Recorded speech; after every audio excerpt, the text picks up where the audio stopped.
OK គឺសួស្តីអ្នកនរគ្នាណាស់គឺយើងមកធ្វើការសម្រាយជាមួយនឹង Cycle មួយហើយ Cycle យើងនេះគឺតេតនជាមួយតួ iPod របស់យើងដែលក៏ផ្លាស់មកនៅក៏រដូវសញ្ញាមួយបន្ទាប់ពីក៏ផ្លាស់មកនេះគឺមានរឿងរ៉ាវកើតឡើងជាច្រើនបែបហ្នឹងចង់ដឹងថា Cycle របស់យើងល្អមើលនឹងប្លែកយ៉ាងណាខ្លះក៏សកម្មថាអ្នកមកថ្មីក៏ជួយចុច Subscribe ក៏ដូចជាបើសញ្ញាកណ្ដឹងឲ្យមែនម្នាក់មួយផងដែលថារួចរាល់ហើយតែយើងចូលទៅតាមដានសាក់របស់យើងតែម្ដងចាប់ផ្ដើមបើកក្បាលខ្សែរបស់ជើដំបងមកយើងបានបង្ហាញទៅកាន់ទូ iPod របស់យើងដែលឈ្មោះរបស់គាត់ហ្នឹងគឺតាកាហារ៉ា Harry រស់ហើយម្លងពេលនោះដែរព្រោះ Harry ហ្នឹងបានចាប់អារម្មណ៍ទៅកាន់បាក់សីតែគាត់ក៏បាននិយាយពេលអមថាគាត់ប្រៀបបានដូចជាបាក់សីកំពុងតែបាក់ស្លាប់ក្រៅពីលើការនិយាយរបស់ប្រូ Harry បែបនេះលោកអ៊ំម្នាក់ក៏គាត់បានសួរទៅកាន់ប្រូ Harry អដែងថាមិនបានជាគេនិយាយបែបហ្នឹងចឹងបែបហ្នឹងធ្វើឲ្យគាត់រៀនភ្ញាក់ដែរដោយសារតែប្រូ Harry អត់នឹកស្មានថាមានអ្នកនៅចាំលួចស្ដាប់គាត់ចឹងសោះបើទោះបីជាណាក៏បានប្រាប់ទៅកាន់លោកអ៊ំវិញថាក៏ពិតទៅគឺគាត់មានអារម្មណ៍ឈឺចាប់នៅកន្លែងបេះដូងរបស់គាត់គ្រានៅពេលហ្នឹងក៏បានចាប់អារម្មណ៍ទៅកាន់បាក់សីមួយក៏តែសោកសៅបាក់សីមួយនោះក៏បានរលាកបាត់ដែលបង្ហាញទៅកាន់តួបាក់សីម្នាក់ទៀតក្រៅពីព្រឹត្តិការណ៍ចម្លែកនោះមកជាបានឃើញថាកប៉ាល់របស់គេក៏បានមកចតនៅកំពង់ផែមួយហ្នឹងហើយកោះមួយនៅដែរត្រូវបានគេស្គាល់ថា Tori Shiroshima នៅអំឡុងពេលណាតួឯករបស់យើងមានអារម្មណ៍មួយចម្លែកអដែងថាគាត់អត់ដែលមករស់នៅទីហ្នឹងទេក៏ប៉ុន្តែមានអារម្មណ៍ថាដូចជាគាត់ធ្លាប់រស់នៅទីហ្នឹងពីមុនមកក្រៅពីលើការនិយាយរបស់តួឯករបស់យើងបែបនេះលោកអ៊ំម្នាក់មិញណាក៏គាត់បានមកនិយាយប្រាប់គេដែលអារម្មណ៍នេះត្រូវបានគេហៅថា Deja Vu ដែល Deja Vu នេះគឺមានន័យពឹងផ្អែកទៅលើរឿងមួយដែលធ្លាប់កើតឡើងហើយវាអាចកើតឡើងម្ដងទៀតហើយបើសិនជាអ្នកអត់យល់ពីពាក្យមួយនេះទេយើងមើលសាច់រឿងនឹងបន្តទៅទៀតទៅយើងអាចនឹងយល់កាន់តែច្បាស់ហើយបើទោះបីជាណាអំឡុងពេលហ្នឹងគាត់ត្រូវធ្វើដំណើរទៅផ្ទះយាយរបស់គាត់ដោយណាមួយទេគាត់មកទីនេះគឺពឹងផ្អែកទៅលើការស្លាប់របស់យាយគាត់នឹងឯងអំឡុងពេលដែលបានទៅដល់ផ្ទះយាយគាត់ហើយក៏បានជួបជាមួយនារីម្នាក់ដែលនេះគឺមានឈ្មោះថា Misaki Kayoko ដែលនេះក៏បានមកមើលថែផ្ទះហ្នឹងអំឡុងពេលដែលយាយរបស់គេហ្នឹងបានស្លាប់ក្រោយពីស្គាល់គ្នាទៅវិញទៅមកហើយអង្គ Kayoko ក៏បានណែនាំបន្ទប់របស់គេបើទោះបីជាណាបន្ទប់ហ្នឹងវារៀងមានក្លិនមិនសូវល្អនោះទេដោយសារតែអ្នកខាងបោះសម្អាតបន្ទប់នេះយូរមកហើយក្រោយពីបែបនេះតួឯករបស់យើងប្រូ Harry ហ្នឹងក៏បានប្រាប់ទៅកាន់អង្គ Kayoko ដែលថាគាត់មិនប្រកាន់អីទេព្រោះថាអារម្មណ៍របស់គាត់ដូចជាបាក់សៃកំពុងតែបាក់ស្លាប់អញ្ចឹងបែបហ្នឹងឯងអាចនិយាយបានថាបន្ទប់ប៉ុណ្ណេះគឺគាត់អាចតម្រូវខ្លួនឯងបានក្រៅពីលើការនិយាយរបស់តួឯកផលជាចម្លែកបែបនេះអង្គ Kayoko ក៏រៀនចម្លែកចិត្តផងដែរបើទោះបីជាណាក៏ដោយអូន Kayoko ក៏បានប្រាប់ទៅកាន់ប្រូ Harry ដែលថាតាមការពិតទៅគេមានសមាជិកមួយទៀតរស់នៅក្នុងផ្ទះនេះផ្ទាល់បែបហ្នឹងចាំពេលនាងត្រឡប់មកវិញចាំគាត់ណែនាំឲ្យប្រូ Harry បានស្គាល់កាលពីហ្នឹងមកយើងបានឃើញថាប្រូ Harry បានសម្រាកនៅក្នុងបន្ទប់របស់គាត់ដោយសារបើយើងក៏ចាប់ដើមប្រហែលតិចៗដែលថាលោកយាយរបស់គេហ្នឹងគឺបានស្លាប់រយៈពេល2ខែមុននេះហើយណាមួយទៀតក៏សល់ទ្រព្យសម្បត្តិច្រើនដែលលោកយាយបានទុកនៅក្នុងផ្ទះរបស់គាត់ចឹងហើយទើបប្រូ Harry ជាមួយអូន Kayoko ហ្នឹងក៏ស្វែងរករបស់អ្នកដែលសំខាន់គិតថាវាល្អអីចឹងទៅយកមកទុកក្រោយពីគិតដំណើរមកកាន់កោះមួយនេះហើយគឺគាត់បានសម្រាកមួយផ្លែតក៏ប៉ុន្តែគាត់ក៏បានសម្រេចឃើញខ្លួនឯងនឹងកំពុងតែលងទឹកក្រោយពីភ្នាក់នឹងខ្លួនឡានណាក៏ល្ងាចបាត់ទៅហើយបែបហ្នឹងទើបប្រូ Harry នឹងបានទៅជួយជាមួយអង្គ Kayoko ដើម្បីទៅញ៉ាំអីដែលថាមានម្ហូបអីឆ្ងាញ់ៗអីចឹងក៏ប៉ុន្តែធៀបពិតទៅគឺគ្មានអីទេមានតែមីហ្នឹងបែបហ្នឹងហើយទើបអង្គ Kayoko បានប្រាប់ទៅកាន់ប្រូ Harry ដែលថានៅក្បែរនេះក៏មានហាងមួយអញ្ចឹងហើយចង់ឲ្យគេជិះម៉ូតូទៅញ៉ាំអីនៅហ្នឹងហ្មងទៅក្រោយពីបានមកដល់ហាងហ្នឹងហើយក៏បានមើលម៉ឺនុយរបស់គេដែលម៉ឺនុយហ្នឹងពិតជាល្អសើមែនតើបែបហ្នឹងប្រូ Harry ក៏បានជ្រើសរើសម្ហូបមួយដែលត្រូវបានគេហៅថាម្ហូបរីករាយក្រោយពីភ្លក់ម្ហូបរីករាយនោះហើយក៏បានធ្វើដំណើរជិះម៉ូតូហ្នឹងត្រឡប់ទៅផ្ទះវិញក៏ប៉ុន្តែធៀបពិតទៅប្រូ Harry មិនបានស្គាល់ផ្លូវត្រឡប់ទៅផ្ទះវិញទេធ្វើគាត់ក៏បានវិញពេញហ្នឹងរហូតមកដល់កន្លែងមួយក៏បានឮសំឡេងមានអ្នកគេកំពុងតែលោតទឹកចាក៏បានចូលទៅមើលទៅក៏ឃើញថាមានអូនស្រីម្នាក់កំពុងតែហាត់ទឹកលេងក្រោយពីតួឯកទាំងពីរបានឃើញមុខគ្នាបែបនេះពួកគេក៏ចាប់ផ្ដើមណែនាំឈ្មោះគ្នាទៅវិញទៅមកហើយយើងក៏បានដឹងថាអូនម្នាក់ហ្នឹងគឺមានឈ្មោះថា Norisi Shiroha បើទោះបីជាណាតួឯកប្រុសយើងប្រូ Harry ក៏បានសួរទៅកាន់អូន Shiroha មិនបានជានាងមកធ្វើអីនៅហ្នឹងចឹងតែទើបនាងក៏បានប្រាប់ទៅកាន់ប្រូ Harry ដែលថាកាលពិតទៅនាងកំពុងតែអនុវត្តនៃការហាត់ទឹករបស់នាងក៏ប៉ុន្តែអូន Shiroha ក៏បានខឹងទៅកាន់តួឯករបស់យើងព្រោះថាឃើញនាងនៅក្នុងទឹកឯងមកសួរនាងរៀនហាត់ទឹកអីទៀតបើទោះបីជាណានៅអំឡុងពេលណាអូន Shiroha ក៏បានដឹងអាដែងថាតួឯកប្រុសយើងហ្នឹងបានបែងផ្លូវក៏ប៉ុន្តែគ្រាន់ថាពួកគេទាំងពីរហ្នឹងហាក់ដូចជាមិនសូវត្រូវគ្នានោះទេក្រោយបែបនេះប្រូ Harry ក៏គាត់គិតថាប្រហែលជាត្រូវដើររកផ្លូវទៅផ្ទះគាត់វិញហើយនៅពេលដែលគេធ្វើដំណើរត្រឡប់ទៅវិញហ្នឹងអូន Shiroha ក៏បានប្រាប់ទៅកាន់គេតាក់ទងទៅនឹងផ្លូវដែលត្រូវត្រឡប់ទៅផ្ទះរបស់គេវិញហ្នឹងក៏ប៉ុន្តែបើទោះបីជាគាត់សប្បាយចិត្តតាក់ទងទៅនឹងការប្រាប់ផ្លូវហ្នឹងក៏ដោយប្រូ Harry នៅតែចេះសួរតាក់ទងទៅនឹងរឿងហ្នឹងមិន បានជានាងណាមហាទឹកនៅពេលយប់អញ្ចឹងនៅទៀតក៏ខ្លាចថាអូនឈីរ៉េហាហ្នឹងគឺអាចនឹងមានបញ្ហាព្រោះថានាងនៅតែម្នាក់ឯងទេក្រោយលើការនិយាយញញ៉ៃរបស់តួឯកប្រុសយើងចាអូនឈីរ៉េហាក៏បាននិយាយប្រាប់ទៅកាន់គេហើយពេលអមដែលអូនឈីរ៉េហានិយាយហ្នឹងគឺឌីស្កុយនៅអំឡុងពេលឃើញអូនឈីរ៉េហាខឹងបែបនេះក៏បានធ្វើដំណើរចាក់ចេញពីកន្លែងហ្នឹងទៅរហូតមកដល់ផ្ទះវិញណាអូនកយូក៏បានសួរទៅកាន់គេមិនដែរមកហូបឆ្ងាញ់អត់ក៏តែក៏បានខ្វល់ទេក៏បានសួរទៅកាន់អូនកយូក៏ថាពាក្យឌីស្កុយណាមានន័យថាម៉េចក្រោយលើសំណួរបែបនេះអូនកយូក៏បានប្រាប់ទៅកាន់ប្រូហេរីដែលថាពាក្យឌីស្កុយនេះគឺមានន័យតាក់ទងទៅនឹងអ្នកណាគេដែលរំខានទៅកាន់គេខ្លាំងបែបនេះទៅគេដឹងយ៉ាងច្បាស់ថាមិញនេះគេរំខានទៅកាន់អូនឈីរ៉ាហាខ្លាំងណាស់ចោលពីព្រឹត្តិការណ៍នៅរហូតដល់ថ្ងៃស្អែកយកបានមកហានទៅកាន់តួថ្មីម្នាក់ទៀតបានមកដាស់ទៅកាន់ប្រូហេរី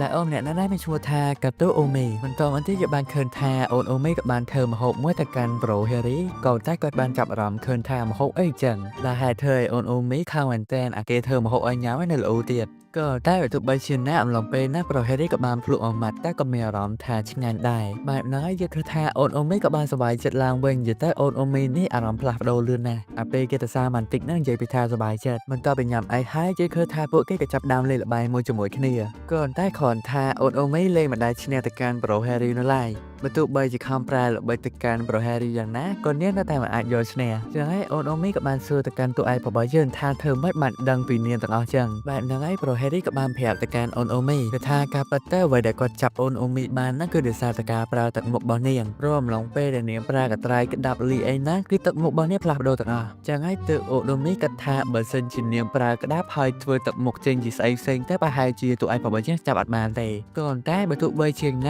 ាប្រូហេរីនៅតែចាប់នាងបានដែរបែបហ្នឹងហើយសារនេះអូនអូមីប៉ាវដែលលក្ខណៈថាអត់ប្រើទឹកមុខវិញម្ដងពេលនៅទីបំផុតហ្នឹងអូនអូមីក៏បានឈ្នះទៅកាន់ប្រូហេរីដែរបើទោះបីជាណាបន្ទាប់ពីពេលនេះយើងបានឃើញថាអូនអូមីក៏បានស្លៀកពាក់ឯកសាររបស់នាងធ្វើដំណើរទៅណាបានហើយចំណែកឯតួឯកផងយើងវិញក៏បានមកជួយជាមួយអូនកយូកូដែលចង់ជួយការងារអីចឹងទៅក៏ប៉ុន្តែអូនកយូកូបានប្រាប់ទៅកាន់គេវិញបែបហ្នឹងហើយអូនកយូកូចង់ឲ្យប្រូហេរីនឹងទៅដើរលេងសិនទៅចាំពេលក្រោយចាំមកជួយគាត់តាមក្រោយក៏បានដែរចឹងហើយអូនកយូកូក៏បានប្រាប់ទៅកាន់តួឯករបស់យើងថាចង់ឲ្យគាត់នឹងទៅដើរលេងសិនទៅចាំអំឡុងពេលណាដែលគាត់ត្រូវការចាំគាត់ហាមកជួយជាស្រ័យបន្ទាប់មកទៀតយើងបានឃើញថាប្រូហេរីក៏បានជួបប្រទះជាមួយមនុស្សស្រីម្នាក់ដែលនាងនឹងកំពុងតែលេខលក់បាត់ទៅហើយណាមួយទេក៏មានកូនសត្វដ៏ខ្ជូតមួយទៀតតែគាត់ថាអំឡុងពេលហ្នឹងអូម្នាក់ហ្នឹងសឹងថាដួលបោកក្បាលអញ្ចឹងទៅក៏តែក៏បានជំនួយពីតួឯករបស់យើងទៅជួយនាងគ្រាន់ថាគេហ្នឹងក៏ប៉ះចំកន្លែងសម្ងាត់របស់អូនហ្នឹងទៀតគ្រាអំឡុងពេលហ្នឹងយើងបានឃើញថាអូម្នាក់ហ្នឹងក៏ភ្ញាក់ដឹងខ្លួនមកដែលនេះគឺភ័យមែនទែនក្រោយពីឃើញណាគេម្នាក់ដាក់លែស្គរផងមកអោបនាងអញ្ចឹងបន្ទាប់ពីព្រឹត្តិការណ៍ហ្នឹងមកយើងបានដឹងថាពួកគេក៏ចាប់ដើមស្គាល់ឈ្មោះគ្នាទៅវិញទៅមកហើយអូនស្អាតម្នាក់ដែរគឺមានឈ្មោះថាសារ៉ាកាដូអេអូសានបើទោះបីជាណាអូនអេអូសានក៏បានសួរទៅកាន់ប្រូហេរីដែលថាគេនៅនឹងយូរអត់ហើយក្រោយពីដឹងថាប្រូហេរីនៅនឹងយូរបែបនេះដោយអូនអេអូសាននឹងហាក់ដូចជាមិនសូវសប្បាយចិត្តនោះទេព្រោះថាអាមនុស្សតស្គាល់គ្នាផងមកបៀតបៀនខ្លួននាងបាត់ហើយហ្នឹងចឹងហើយអូនអេអូសានក៏បានប្រាប់ទៅកាន់ប្រូហេរីដែលថាពេលក្រោយឃើញនាងដេកទៅឆ្ងាយទៅកុំមកក្បែរនាងបើទោះបីជាណាអំឡុងពេលនោះវារៀងថ្ងៃត្រង់ដែលនាងគឺមានអារម្មណ៍ថាវាដល់ពេលដែលនាងត្រូវធ្វើការរបស់នាងហើយបែបហ្នឹងហើយនាងជាមួយកូនសត្វអ៊ីណារីក៏ធ្វើដំណើរទៅវិញទៅបើទោះបីជាណាអំឡុងពេលនោះប្រូហេរីបានចាប់អារម្មណ៍ថាអូម្នាក់នោះពិតជាសម្លាញ់មែនតើដែលនាងគឺបានដឹងថាពេលនេះគឺម៉ោង2ទាំងនេះក៏មានម៉ោងមើលផងហ្នឹងបន្តមកទៀតប្រូហេរីក៏បានទៅឈរមើលមាត់សមុទ្រតែម្នាក់ឯងដែលគាត់ក៏បានកើតក្នុងចិត្តរបស់គាត់ថាគាត់ត្រូវតែផ្លាស់ប្ដូរអ្វីៗគ្រប់យ៉ាងឲ្យលឿនដោយសារតែនេះជាលើរបបរបស់គាត់នៅលើកោះមួយនេះគិតនិយាយបន្តមកប្រហែលផងតែសមុទ្រក៏ធ្វើស៊ីទៅកាន់តួឯករបស់យើងទៀតដែលធ្វើខ្លួនគាត់សាមជោគបែបណាក៏បានដោះខោអាវរបស់គាត់នឹងហាននៅអាឡៃម៉ូតូហើយក៏ធ្វើដំណើរទៅផ្ទះគាត់វិញប៉ុន្តែអំឡុងពេលនោះក៏បានចាប់អារម្មណ៍ទៅកាន់បរិសម្នាក់តែគេនឹងក៏មានពាក់កៅអៅអីធំធៅនោះទេដែលមកប្រាប់ទៅកាន់ប្រូហេរីថាគាត់នឹងគួរតែស្លៀកពាក់ឲ្យបានធំធៅផងដែរដោយសារតែធ្វើដំណើរតាមផ្លូវនេះបើសិនជាអត់ពាក់កៅអៅអីធំធៅទេនឹងមានគ្រោះថ្នាក់ជាមិនខានដែលនិយាយបន្តមកប្រហែលផងយកបានកន្លែងទៅឃើញអូនស្រីម្នាក់ទៀតដែលនេះក៏បានប្រាប់ទៅកាន់ពួកគេដែលថាកន្លែងនេះគឺជាកន្លែងលេងទឹកចឹងបើសិនជាពួកគេមិនពាក់កៅអៅបានធំធៅទេមានលបាញ់ពួកគេឲ្យចូលខ្លួនហើយនិយាយថាកន្លែងហ្នឹងអេដមីនគៀងខ្លាំងមែនតើដែលប្រូម្នាក់ហ្នឹងបានប្រាប់ទៅកាន់ប្រូហេរីដែលថាឲ្យគេនឹងរក្សាជីវិតខ្លួនឯងត្រឡប់ទៅផ្ទះវិញទៅដែលអំឡុងពេលនេះយើងបានឃើញថាអូម្នាក់ហ្នឹងបាញ់ទឹកទៅកាន់ពួកគេខ្លាំងមែនតើសឹងថាប្រូហេរីនេះរត់ចង់តន់រីអាប៉ដែលណែនាំទៅកាន់ប្រូហេរីមិញហ្នឹងក៏វេទនាខ្លាំងណាស់ដែររហូតមកដល់ពេលល្ងាចហ្នឹងប្រូហេរីក៏បានត្រឡប់មកដល់ផ្ទះគាត់វិញហើយក៏ប៉ុន្តែធ្វើឲ្យអូ មីណាភ័យខ្លាំងមែនទែនបាត់បានជាប្រូហេរីអត់ព្រមព្រៀងអាយធំថៃចឹងដោយឃើញការនិយាយរបស់អូនមីបែបនេះប្រូហេរីក៏បានប្រាប់ទៅកាន់នាងដែលថាមិញនេះគាត់បានជួបជាមួយអ្នកប្រមាញ់អត់មានកៅអាវក៏តែបើទោះបីជាណាអូនមីហ្នឹងចង់ឲ្យប្រូហេរីពាក់កៅអាវគាត់វិញទៅជាក់ស្ដែងអូនមីក៏បានប្រាប់ទៅកាន់ប្រូហេរីដែលថានេះគឺមានរបស់មួយចង់ឲ្យគេមើលដែលអាចជាបានថាវាគឺជាអវ៉ាន់ចាស់ៗរបស់ប្រូហេរីកាលពីមុនដល់ពេលនោះដែរក៏បានចាប់អារម្មណ៍ទៅកាន់រូបថតមួយតាក់ទងទៅនឹងក្រុមហែទឹករបស់គាត់បន្ទាប់ពីពេលនោះមកយើងឃើញថាប្រូហេរីក៏បានមកមើលអូនស៊ីរ៉ូហាកំពុងតែហែទឹកបើទោះបីជាអូនស៊ីរ៉ូហាខំប្រឹងហែទឹកយ៉ាងណាក៏តែយើងមើលទៅដូចជាមិនសូវទៅមុខនោះទេអំឡុងពេលដែលនាងឡើងមកខាងលើវិញហ្នឹងក៏បានជួបប្រទះជាមួយតួឯករបស់យើងហើយដែលគិតថាប្រូហេរីមករំខាននេះអញ្ចឹងនេះក៏ចង់និយាយពាក្យមួយម៉ាត់ដែលថាឌូស្គីនឹងបន្តទៀតប៉ុន្តែភ្លាមណាប្រូហេរីក៏បានប្រាប់ទៅកាន់អូនស៊ីរ៉ូហាតាក់ទងទៅនឹងរបៀបការហែទឹកដោយប្រាប់រត់ហើយប្រូហេរីក៏បានរត់ទៅបាត់ទៅអត់ហ៊ាននិយាយជាមួយនឹងអូនស៊ីរ៉ូហាបន្តទៀតទេក្រោយពីឃើញបែបនេះអូនស៊ីរ៉ូហាក៏បានចាប់អារម្មណ៍ទៅកាន់លោកខែរីឯអូនកយូកូនៅខាងនេះវិញក៏នាងក៏បានចាប់អារម្មណ៍ទៅកាន់ព្រះខែដូចគ្នាចាប់ដើមអេពីសូតនេះមកយើងបានឃើញថាអូនមីកំពុងតែនៅផ្ទះរបស់នាងក៏តែហាក់ដូចជាគ្រួសាររបស់នាងមិនសូវជាយកចិត្តទុកដាក់មើលថែនាងបានល្អនោះទេហើយបន្ទាប់ពីនោះមកអូនមីក៏បានយកម្ហូបដែលនាងធ្វើនោះយកមកឲ្យតួឯករបស់យើងញ៉ាំដែលប្រូហេរីបានចាប់អារម្មណ៍ឃើញថាអូនមីអត់សប្បាយចិត្តសោះនៅពេលដែលឃើញគាត់អត់ព្រមផ្សារទៅលើធ្វើដៃរបស់នាងចឹងហើយទើបប្រូហេរីបានប្រាប់ទៅកាន់អូនមីថាម្ហូបដែលគេធ្វើមកគឺឆ្ងាញ់ណាស់បន្ទាប់ពីនោះមកយើងបានឃើញថាប្រូហេរីក៏បានជិះម៉ូតូមើលទេសភាពនៅម្ដុំហ្នឹងហើយម្លងពេលគាត់ជិះម៉ូតូហ្នឹងក៏បានជួបប្រទះជាមួយនឹងអូនស្រីម្នាក់ទៀតដែលនេះហាក់ដូចជាទុំតែផ្លាស់ប្ដូរទីលំនៅមកទីនឹងដែរបើទោះបីជាណាអំឡុងពេលហ្នឹងប្រូហេរីក៏បានចាប់អារម្មណ៍ឃើញថាអូនស៊ីរ៉ូហាកំពុងតែនៅម្ដុំនឹងដែរដោយខ្លាចថារំខានទៅកាន់អូនស៊ីរ៉ូហាគាត់ក៏ចង់ចាក់ចេញពីកន្លែងហ្នឹងក៏តែនាងក៏បានប្រាប់ទៅកាន់តួឯករបស់យើងដែលនាងហ្នឹងពិតជាអរគុណខ្លាំងមែនទែនចំពោះការណែនាំក្នុងការហែទឹកហើយបន្ទាប់ពីអរគុណទៅកាន់ប្រូហេរីហើយនាងក៏បានដើរចេញទៅបន្ទាប់ពីព្រឹត្តិការណ៍នោះមកយើងបានឃើញថាប្រូហេរីក៏បានមកដល់កន្លែងមួយពេលដែលគាត់បានស្រន់ហ្នឹងក៏បាននឹកឃើញការអរគុណរបស់អូនស៊ីរ៉ូហាតែអំឡុងពេលដែលសប្បាយចិត្តនៃការអរគុណរបស់អូនស៊ីរ៉ូហាហ្នឹងនៅពេលហ្នឹងក៏មានក្មេងៗប្រហែលអ្នកមកប្រាប់ទៅកាន់ប្រូហេរីដែលថានឹងមិនមែនទេវតាទុំទៅចុះមកព្រោះថាក្មេងៗទាំងអស់ហ្នឹងបានលើការនិយាយរបស់លោកអ៊ំម្នាក់នោះអាដែងថាប្រូហេរីយើងណាបាក់ស្លាប់ចុះមកលើផែនដីអីណាចឹងហើយក៏ធ្វើឲ្យតួឯកប្រូយើងក៏រៀងគាំងដែរបន្ទាប់ពីលើក្មេងៗនិយាយបែបនេះតែគាត់ថាអំឡុងពេលហ្នឹងគាត់ក៏បានចាប់អារម្មណ៍ទៅកាន់ពណ៌មួយចឹងហើយក៏គាត់បានធ្វើដំណើរទៅកន្លែងហ្នឹងពេលដែលមកដល់ហ្នឹងខ្សែរបស់យើងក៏បានបង្ហាញទៅកាន់ក្មេងស្រីម្នាក់ទៀតដែលនេះគឺមានឈ្មោះថា Wender Tatsumaki ជាស្នេហ៍អំឡុងពេលដែលអូន Tatsumaki កំពុងតែរៀនច្រៀងណាប្រូហេរីក៏បានសួរទៅកាន់នាងអាដែងថានាងឡើងទៅខាងលើហ្នឹងធ្វើគេដែរការពិតទៅជាស្នេហ៍អូន Tatsumaki មកនៅខាងលើនេះគឺដោយសារតែនាងកំពុងតែស្វែងរកខ្លួនឯងនៅមួយទៀតនាងក៏ចង់ស្វែងរកគោលបំណងធំរបស់ខ្លួនឯងឲ្យបានច្បាស់ផងដែរនៅអំឡុងពេលដែលឃើញខ្យល់បក់ខ្លាំងបែបនេះប្រូហេរីក៏អត់ចង់ឲ្យអូន Tatsumaki នៅកន្លែងហ្នឹងដែរអាចនិយាយបានថាវាគឺគ្រោះថ្នាក់ខ្លាំងមែនទែនសម្រាប់អូន Tatsumaki ក៏តែបើទោះបីជាគាត់ខំនិយាយយ៉ាងណាអូន Tatsumaki មិនខ្វល់នោះទេអំឡុងពេលហ្នឹងក៏បានធ្វើដំណើរមកកន្លែងមួយទៀតជួបជាមួយនឹងតួស្រីម្នាក់ទៀតហើយដែលអូនម្នាក់នេះដែរមានឈ្មោះថា Nomura Miki នៅពេលដែលបានឃើញអូន Miki បែបនេះប្រូហេរីបានដឹងយ៉ាងច្បាស់ថាអូន Miki ហ្នឹងឯងបាញ់គាត់មិនសូវមិនឡើងរត់ប៉ាតណាប៉ាតណៃណាណាមួយទៀតគាត់ឆ្ងល់ពីកាភ្លើហ្នឹងមែនទេមិនបានបាញ់បានឆ្ងាយម៉េះតែគាត់ថាអំឡុងពេលហ្នឹងប្រូម្សិលមិញហ្នឹងក៏បានមកដែរជាស្ដែងគាត់ក៏បានដោះកៅអៅរបស់គាត់ណែនាំឈ្មោះទៅកាន់តួឯករបស់យើងតែវាណាមិនតបាននឹងនិយាយផងក៏ត្រូវកដាមុខមួយបាត់ហើយព្រោះថាអូន Miki តែទៅប្រាប់ទៅកាន់គេកុំឲ្យដោះកៅអៅនៅសាធារណៈបែបហ្នឹងបើទោះបីជាណាក្រោយពីញើពីទឹកមកវិញហ្នឹងប្រូម្នាក់ហ្នឹងក៏បានណែនាំឈ្មោះគាត់ដែលក៏មានឈ្មោះថា Mitani Ryoichi ក្រោយពីណែនាំខ្លួនទៅកាន់គ្នាទៅវិញទៅមកហើយពួកគេទាំងពីរហ្នឹងក៏បានប្រាប់ទៅកាន់តួឯករបស់យើងថាការពិតទៅគឺមានកម្មវិធីជប់លៀងមួយនៅក្នុងថ្ងៃនេះដើម្បីស្វាគមន៍ទៅកាន់ប្រូហេរីបែបហ្នឹងអត់ចង់ឲ្យប្រូហេរីខ្មាស់អៀនអីឡើយព្រោះថាពួកគេគឺពេញចិត្តក្នុងការស្វាគមន៍ទៅកាន់តួឯករបស់យើងបើទោះបីជាណាអំឡុងពេលហ្នឹងដែរពួកគេនៅមានគ្នាម្នាក់ទៀតនៅខាងលើភ្នំឯណោះបែបហ្នឹងហើយទើបពួកគេទាំងពីរហ្នឹងចង់ឲ្យប្រូហេរីហ្នឹងឡើងទៅខាងលើដើម្បីរកគេទៅជាស្ដែងបន្ទាប់ពីនោះមកយើងបានឃើញថាប្រូហេរីពិតជាធ្វើអញ្ចឹងមែនក៏តែសំបីតែរូបរាងអាប៉ែកមួយហ្នឹងក៏គាត់មិនស្គាល់ផងហើយបន្ទាប់ពីឃើញផ្ទះមួយហ្នឹងក៏បានបើកទ្វារចូលទៅគឺភ្ញាក់ផ្អើលមែនតើក្រោយពីឃើញប្រូម្នាក់ហ្នឹងក៏ពោលតែហាត់ប្រាន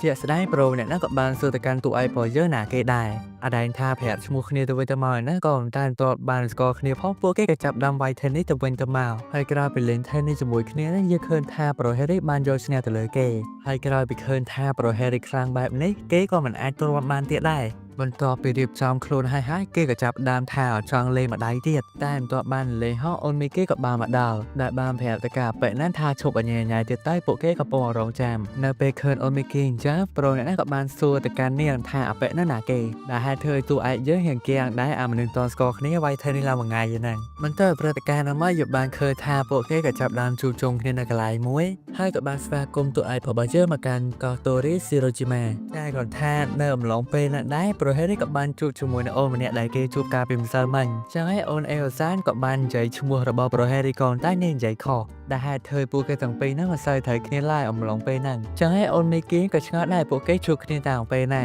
អំឡុងពេលដែលដោះសារតាក់ទងរឿងហ្នឹងយើងឃើញថាប្រូដែលបានលេង White Tennis ជាមួយនឹងប្រូហេរីមិញហ្នឹងគេបានធ្វើដូចខ្លួនឯងហ្នឹងអ្នក White Tennis ដ៏ខ្លាំងក្លាម្នាក់ចឹងហើយណាមួយទៀតប្រូនៅដែរមានឈ្មោះថា Kano Tensen អំឡុងពេលនោះដែរប្រូហេរីក៏បានសួរទៅកាន់ពួកគេថាចុះអូនស៊ីរ៉ូហាវិញក្រោយពីលើអញ្ចឹងប្រូ Tensen ក៏បានប្រាប់ទៅកាន់ប្រូហេរីដោយថាអូនស៊ីរ៉ូហានេះគ្រាន់តែនិយាយឈ្មោះតិចតួចទេក៏តែធ្វើបាបគាត់ខ្លាំងមែនតើម្យ៉ាងវិញទៀតប្រូរីអូអ៊ីឈីក៏បានប្រាប់ទៅកាន់ប្រូហេរីដែរដោយថាអូនម្នាក់ហ្នឹងអត់សូវចេះដើរលេងទេណាមួយទៀតនាងក៏អៀនច្រើនដែរបែបហ្នឹងអូនអេលសានក៏បានប្រាប់ទៅកាន់ប្រូហេរីដែលថាគុំទៅរំខានអ្នកស្រីនឹងអីក្រៅពីលើការនិយាយរបស់អូនអេលសានបែបនេះទើបគាត់នឹកឃើញដល់ថ្ងៃដំបូងដែលបានជួបនាងនៅពេលដែលឃើញប្រតិកម្មរបស់តួឯករបស់យើងអូនអេលសានក៏ចាប់ដើមខឹងដែលថាអបែឯងចូលទៅធ្វើបាបនាងមែនក៏តែប្រូហេរីក៏បានបដិសេធដែលថាគាត់គុំតែស្គាល់នាងទេបែបហ្នឹងហើយអូនអេលសានក៏បានប្រាប់ទៅកាន់ពួកគេដែលថាធាតប៉ាត់ទៅនាងបានហៅអូនស៊ីរ៉ាហាមកដែរក៏តែស្មាននេះហើយអូនស៊ីរ៉ាហាតន់មកទេប្រហែលជានាងមិនមកទេមើលទៅបន្ទាប់ពីព្រឹត្តិការណ៍ហ្នឹងមកយើងបានឃើញថាអូនអូមីក៏ចាប់ដើមធ្វើបេសកកម្មរបស់នាងទៀតហើយក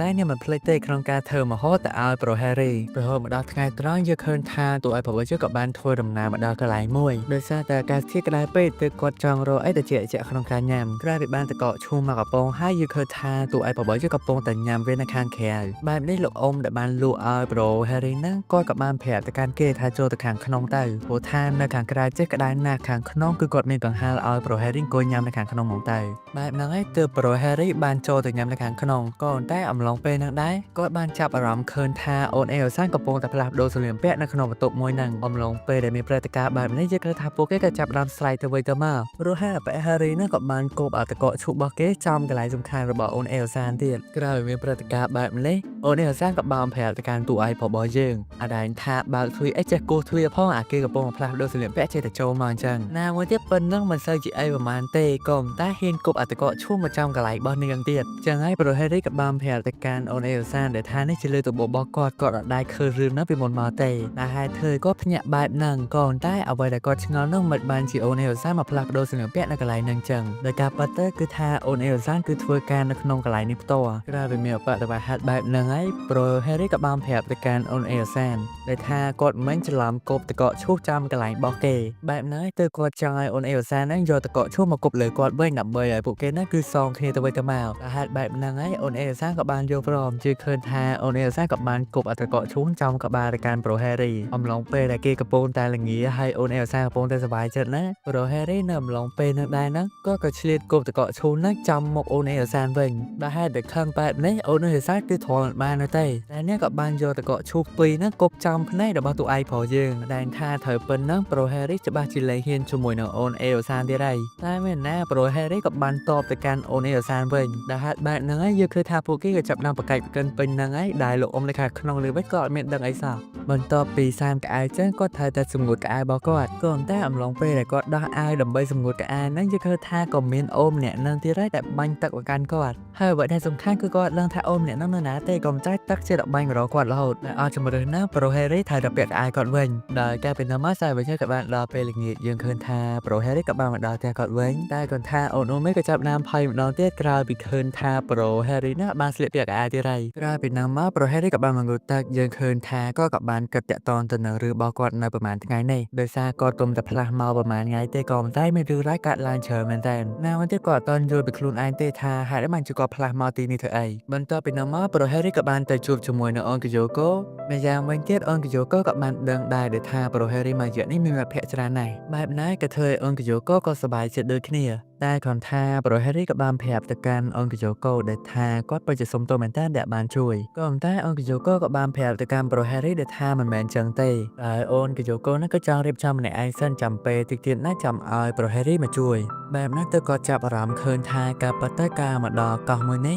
គឺដោយសារការផ្ញើសាររបស់អង្គជកូចង់ឲ្យប្រូហេរីមកជួយតែគាត់បានចាប់អារម្មណ៍ថាការប៉ះទៅវាមិនមែនចឹងទេវាគ្រាន់តែជាលេសរបស់គាត់តែប៉ុណ្ណោះតែប៉ុន្តែគាត់មកទីនេះដើម្បីរត់ចេញពីបញ្ហាដែលគាត់ធ្លាប់ជួបប្រទះកាលពីមុនបែបហ្នឹងទៅគាត់សម័យទៅដល់អនតស៊ូម៉ាគីដែលនេះបានស្រែកប្រាប់ទៅកាន់តួឯករបស់យើងដែលថានេះកំពុងតែស្វែងរកខ្លួនឯងអំឡុងពេលដែលតួឯករបស់យើងមកដល់មាត់សមុទ្រម្នាក់ឯងណាគាត់ក៏បានចាប់អារម្មណ៍ឃើញថាអូនស៊ីរ៉ូហាក៏មកដល់នឹងដែរបែបហ្នឹងទៅប្រូហេរីមានសំណួរមកចង់សួរទៅកាន់អូនស៊ីរ៉ូហាក៏ប៉ុន្តែគ្រាន់ថាអំឡុងពេលដែលឮឈ្មោះខ្លួនឯងបែបនេះនាងបែរជាភ័យខ្លាចទៅវិញដែលថាមិនបានជាគេស្គាល់ឈ្មោះនាងអញ្ចឹងហើយទៅតួឯករបស់យើងបានប្រាប់ទៅកាន់នាងដែលថាពួកគេធ្លាប់ជួបគ្នាពីមុនទៅអត់ហើយពេលហ្នឹងក៏ពួកគេបានណែនាំឈ្មោះគ្នាដែរក្រៅពីលើកបែបនេះអូនស៊ីរ៉ូហាក៏បានប្រាប់ទៅកាន់គេដែលថាប្រូឯងណាមែឈ្មោះគីរ៉ូហាតាកូស៊ីបន្ទាប់ពីលើកបែបនេះប្រូតួឯកយើងសឹងថាស្ទះទ្រូតែម្ដងម៉ែអាណាគាត់ឈ្មោះគាត់ចាំដែរក្រៅពីពេលហ្នឹងមកយើងឃើញថាអូនស៊ីរ៉ូហាក៏បានសួរទៅកាន់គេដែលថាប្រូឯងមានសំណួរអីចង់សួរខ្ញុំមែនបែបហ្នឹងប្រូហេរីក៏បានប្រាប់ទៅកាន់អូនស៊ីរ៉ូហាដែលថាអំឡុងពេលដែលគាត់មកនឹងដំបូងហ្នឹងក៏បានឃើញអូនស៊ីរ៉ូហានៅកំពង់ផែបែបហ្នឹងទៅគាត់ចង់ដឹងដែលថាអូនស៊ីរ៉ូហាកំពុងតែស្វែងរកអីមែនក្រៅពីលើបែបនេះ